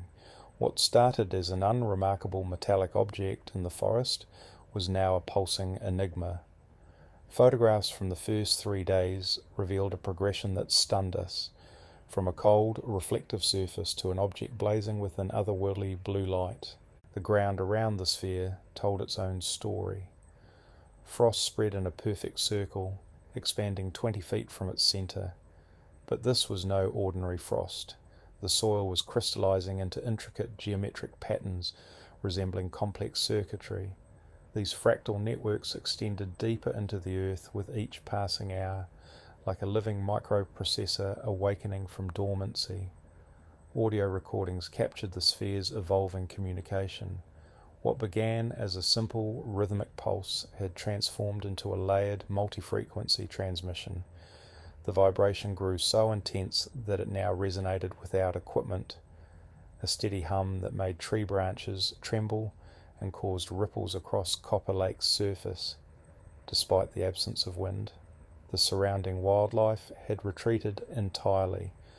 Birds were nowhere to be seen, and even insects avoided the clearing, creating an expanding zone of absolute silence. The sphere's presence was changing everything around it. Sheriff Harding wanted to escalate the situation, calling in state and federal authorities. This was beyond the scope of a small-town department. We needed experts who might comprehend what we were witnessing. Marcus, however, convinced the sheriff to wait just one more day, believing we were on the cusp of understanding something profound. Harding's decision was critical. In Devil's Hollow, where strange occurrences were part of local law, understanding the mysterious signal was paramount. Marcus argued passionately that involving the government would mean losing any chance of discovering its true meaning. They all knew how quickly such phenomena could be classified and hidden away. The tension was palpable in Harding's office. He recognized the weight of the moment. Having lived in these mountains his entire life, he understood some mysteries demanded careful investigation before being buried forever. After moments of visible internal conflict, he made a decision. They would have 24 hours before official channels were notified. That evening, everything changed. Bill was sitting down to dinner with his wife Sarah when he suddenly collapsed. Sarah's scream pierced the quiet as she caught him before he hit the floor, desperately calling for an ambulance. The mark on his wrist began to glow an intense blue, pulsing in sync with his heartbeat. Its luminescence was extraordinary, so bright it revealed the intricate network of veins and bones through his skin, like a living X-ray. Helen Foster, a retired nurse from next door, rushed to help. Leonard Marshall, a seasoned local doctor, arrived quickly with his medical bag. They carefully assessed Bill's condition. Despite being unconscious, his vital signs remained stable. Leonard was perplexed. Physically, he's perfectly fine, he said. It's as if his mind has temporarily disconnected from his body. 30 minutes later, Bill suddenly gasped and awoke, his eyes wide open. The mysterious mark on his wrist had faded, leaving behind more questions than answers. Bill's voice trembled as he described the sound in his head, not heard through his ears, but directly inside his mind. We huddled close, hanging on every word. Sarah held his hand tightly while Leonard studied him with the analytical gaze of a doctor examining an unfamiliar condition. "What did the voice say?" Harding pressed. Bill closed his eyes, searching for the memory. A single word, repeated endlessly. Not English. Not any language anyone recognized. Yet somehow Bill understood its meaning perfectly. His eyes opened, sweeping across our faces. An expression of conflicting emotions, fear mingled with wonder, confusion intertwined with absolute certainty. By dawn, nearly the entire town had assembled. Devil's Hollow buzzed with anticipation. Something momentous was about to unfold, and no one wanted to miss it. Over 100 people, families, children, elderly residents who hadn't walked these trails in years, teenagers with cameras, the pastor, the mayor, all converged on the forest. The trail was silent save for careful footsteps. Everyone moved with a shared sense of purpose, united by an inexplicable need to witness what was coming. The forest seemed to hold its breath. When we reached the clearing, the sphere blazed like a captured star. Bright blue light cast sharp shadows across crystalline soil patterns. Frost-covered trees surrounding the space glimmered, encased in ice despite the summer warmth. The scene looked alien, as if natural laws had been suspended. We formed a wide circle, approximately 100 silent observers. No words seemed adequate. We were here to confront something beyond comprehension, beyond scientific explanation. Staying home was simply not an option. The humming permeated everything now. It resonated through our bodies, chest, bones, teeth, strong enough to vibrate through the soles of our feet, building to an intensity that seemed to make reality itself tremble. The sphere began to transform in ways no one could have predicted. Its surface, once seamless and solid, split along invisible lines with impossible fluidity. panels shifted and reconfigured, moving with an almost liquid grace so silent it was almost unsettling. It was like watching origami in reverse, a complex shape unpacking itself into something simpler yet more profound. The geometry defied everything we understood about physical space. Panels folded through impossible angles that hurt to look at, violating three-dimensional constraints with a beauty that was equally terrifying. As if showing mercy, the sphere revealed its interior gradually, panel by panel, allowing our minds time to process each new impossibility. The chamber inside was hollow and perfectly smooth, lined with a mirror-like material that absorbed light instead of reflecting it. Looking into it felt like gazing into the void of space, into those ancient gaps between stars where light hasn't travelled in billions of years. There was no recognizable machinery or technology, just an empty space that somehow felt alive, weighted with an inexplicable presence. At the edge of the clearing, where frost patterns dissolved into normal forest, the being materialized. This time there was no blurring or distortion. 100 witnesses saw it clearly, a being that shouldn't exist. Standing at least 9 feet tall, it was humanoid in the most basic sense. 2 arms, 2 legs, a torso, a head. But its proportions created a disturbing, almost graceful wrongness. Its skin, if you could call it that, was smooth and pale, with an opalescent quality that caught light strangely. Subtle rainbow patterns shifted with each movement. The head was disproportionately large, with an elongated skull, suggesting a brain cavity capable of containing thoughts far beyond human comprehension. Minimal features, dark depthless eyes and a suggestion of a mouth, completed its alien form. Its limbs stretched out in an elongated, almost fragile way, yet suggested a strength we couldn't measure. It glided toward the sphere, each step silent and deliberate. No sound accompanied its movement, no footsteps, no disturbance of air, just an ever-present hum that seemed to radiate from both the being and the sphere itself. Its movement was strange, as if space itself was reshaping to accommodate its presence rather than being pushed aside. Carefully it stepped over the crystalline patterns embedded in the frozen soil, moving with unhurried patience, seemingly unbound by time's constraints. Reaching the sphere, it turned and swept its gaze across the crowd. For a moment I was certain it paused. On me, on Bill, on Patricia and Marcus, on everyone who bore the marks. The look felt like acknowledgement, recognition, perhaps even gratitude, communicated in the only way it could. One arm extended, revealing a hand with too many fingers, long, delicate, jointed in ways no human anatomy could replicate. As it touched the sphere's opening, the glow intensified to near blinding levels.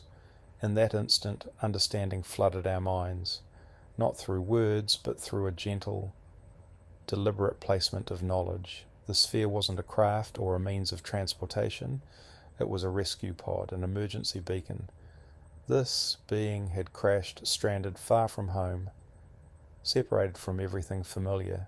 It had been waiting, calling out, hoping for retrieval from a civilization light years away. Now finally, rescue was imminent. The sphere wasn't launching, but receiving, creating a passage that transcended distance and time. The being stepped inside. The opening began to seal, impossible panels shifting with perfect precision. The glow reached a crescendo, pulsing 3 times. Each pulse sent waves of pressure through our chests, causing the air to shimmer and the frozen trees to tremble. The morning sky shifted from grey to blue as the sphere rose, climbing with deliberate, patient grace. No jets, no exhaust, no clouds of smoke, just a smooth ascension that defied everything we understood about gravity. We stood in the clearing, heads tilted back, shielding our eyes from the intensifying blue light. People around me reacted differently. Some wept silently. Some whispered prayers. Others simply watched, desperate to memorize every detail. knowing no one would ever believe what they were witnessing. The sphere accelerated, leaving a distorted trail of bent light in its wake. Higher and higher it climbed, until it became nothing more than a pinpoint against the brightening sky, indistinguishable from the fading stars. Then, without warning, it vanished. No explosion, no sound, just gone, as if it had slipped through an invisible doorway and sealed it behind. The silence that followed was profound. 100 people stood frozen in the clearing, struggling to comprehend what we'd just seen. We had watched something return home, to a place beyond our understanding, in a way that fundamentally challenged everything we thought we knew about the universe. Around us, evidence remained. A perfect circle of scorched earth still glowed with residual heat. Crystalline patterns had melted into glass-like formations that caught the morning light in rainbow cascades. Frozen trees began to thaw, water dripping from branches like quiet tears. No one moved. No one wanted to be the first to break the spell, to walk away from this moment where the impossible had become terrifyingly real. We just stood there, witnessing the aftermath of something extraordinary. We didn't know then that this moment would alter everything. People slowly returned to town, gripping each other's hands, speaking barely above whispers. We were processing something profound, grieving an experience we hadn't yet fully grasped. Hours after our encounter, they arrived. Black SUVs with government plates rolled into Devil's Hollow, accompanied by unmarked trucks. Men in suits moved with military precision, polite yet unyielding, collecting evidence without introduction or credentials. 2 men in dark suits and sunglasses entered my room without hesitation. Classic Cold War spy aesthetics, professional, deliberate, intimidating. Alex Rivers, the taller agent, stated more than asked. We needed to come with them for questioning about recent events. The high school gymnasium transformed into a command centre. Long tables bristled with equipment, computers, recording devices. A dozen professionals worked with laser focus. They systematically separated our search party members, a standard interrogation tactic preventing coordinated narratives. Their questioning was courteous on the surface, but underlying tension was palpable. They photographed my palm's circular mark obsessively, dozens of images under varying lights. Blood and skin samples were collected. I repeated my account repeatedly, their goal clear. Identify any inconsistencies. Nothing escaped their meticulous collection. Tom's observation equipment vanished into trucks. Patricia's camera, film and all, disappeared. Marcus's radio recordings were sealed in classified cases. They combed through our homes, removing potential evidence with unflinching politeness. 2 days later, an official statement emerged through the sheriff's office, transparently drafted in Washington. The explanation: a weather satellite malfunction. A satellite had fallen from orbit, its debris field swiftly contained and removed. The electrical interference stemmed from an experimental power core technology that created unexpected localized electromagnetic effects. Everything was under control. Nothing to worry about. Sheriff Harding stood on the town hall steps, reading the official statement in a flat, tired voice. Maybe 300 people had gathered. Witnesses, their families, and townspeople who'd heard the stories. When he finished reading, he looked out at the assembled crowd, his jaw tightening. Then he went off script, likely, saying something that would get him in trouble with the men in dark suits. "You all know what you saw," he said. "Don't let anyone tell you different." He folded the statement, tucked it into his pocket, and went back inside. The men in suits followed, their expressions hidden behind sunglasses. The crowd dispersed slowly, people whispering, exchanging knowing looks that said, "We all know the truth, even if we're not supposed to say it." And we went home. What else could we do? The government had spoken, the truth had been decided. Official reality had been established. We were just people in a small town who'd witnessed something that officially never happened. We had our memories. We had our marks. We had each other, but no proof, no evidence, no way to make anyone believe us. Yet we knew, we remembered, and the marks never faded. 20 years later, Devil's Hollow hasn't changed much. Same population, give or take. A few families moved away, a few moved in. Same quiet streets, same dark forests, same mountains watching over the valley. But the people here carry a secret, a shared knowledge that bonds us in ways outsiders can't understand. I still live here, never finished my geology degree, didn't see the point somehow.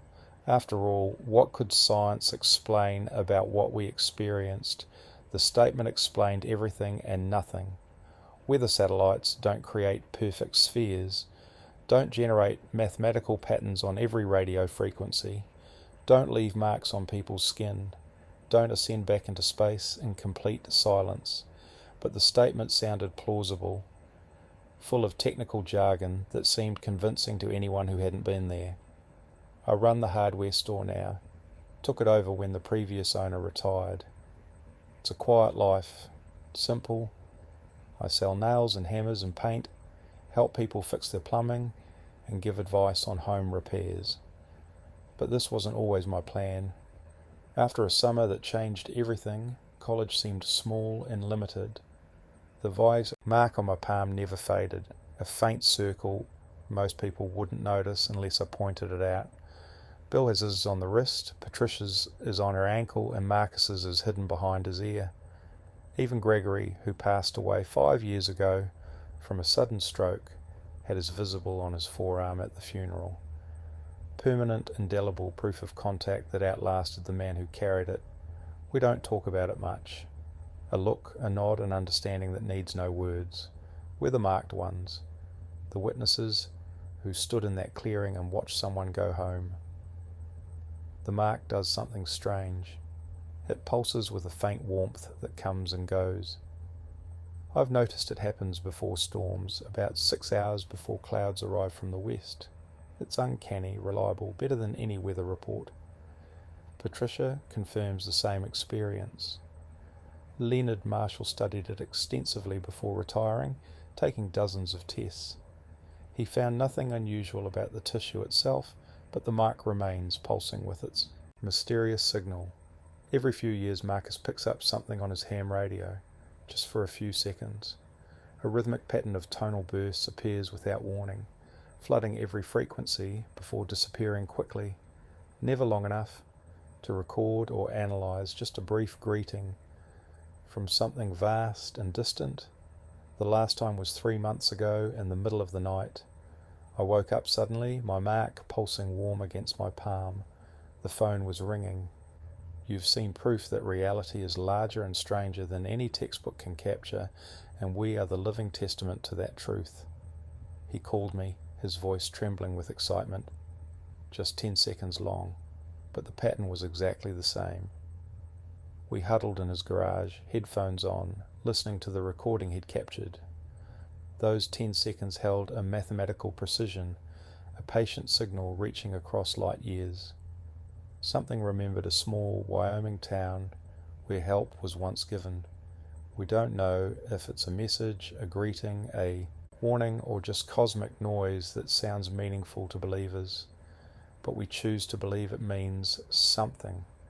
Out there among the stars, something remembers us, a being that once needed help and found it in an obscure place. The forest clearing remains unchanged, a scorched circle where nothing grows, its soil permanently crystallized in geometric patterns untouched by erosion. Real scientists came, took samples and published papers about unusual silicon formations and unexplained structures, yet they never understood what they were truly examining. Late at night, a faint humming can be heard if you stand in the exact center of that circle, or maybe it's just imagination. 20 years blur memory and experience, but I've stood where the sphere once sat, and I swear I can feel it, that patient vibration, a fundamental frequency, like an endless echo. Tom Chen died 5 years ago, a heart attack claiming him. Patricia found him in his garage, surrounded by papers filled with equations, desperately trying to decode the signal one final time. At his funeral, we noticed his notebook's last page, underlined 3 times with a shaking hand. They are still listening. I often think about the being we saw, the sphere, the lost time, and the marks that never fade. What does it mean to be remembered by something beyond our understanding of reality? It's humbling, terrifying, and strangely comforting. Because if that sphere was a rescue pod, if that being was stranded and waiting for retrieval, then the signal we keep hearing might just be a promise of return. When the hearing finally happens, it means everything. It means they made it home. It means they remember where they found help. In this vast, cold universe filled with impossible distances and fundamental isolation, something profound becomes clear. Connection is possible. Understanding is possible. Help is possible. On clear nights, standing on my porch beneath bright stars and surrounded by quiet forest, my mind wanders. I think about that tall, elegant being stepping into the sphere, about the silent ascent into dawn, about worlds with mirror-covered surfaces and skies swirling with mathematical precision, about consciousness that doesn't need bodies, about civilizations that measure time in scales beyond our comprehension. What are they listening for? Are they watching us? The small Wyoming town that once sheltered something from beyond our world? Are we being observed by patient awareness existing light years away? I don't have answers. None of us do. But we have the marks. We have the memories. We have the signal that returns like a ghost, reminding us we were part of something larger than ourselves. We were witnesses to contact, to understanding, to a moment when the vast distance between one form of consciousness and another simply collapsed. For a brief time we were not alone. If this was a rescue, then whoever sent it is still out there, still watching, still listening, maybe even grateful to the people of Devil's Hollow who looked up at the impossible and chose not to look away. The question lingers. What happens when they decide to visit again? We'll find out. Until then we wait, we listen, we remember the night everything went silent and what came after. Because some stories don't end. They just pause, waiting for the next chapter. Deep in the place where the mark pulses against my palm, I feel it. This story isn't over. The chapter we witnessed was just the beginning. Someday, maybe tomorrow, maybe in 100 years, something will return to Devil's Hollow.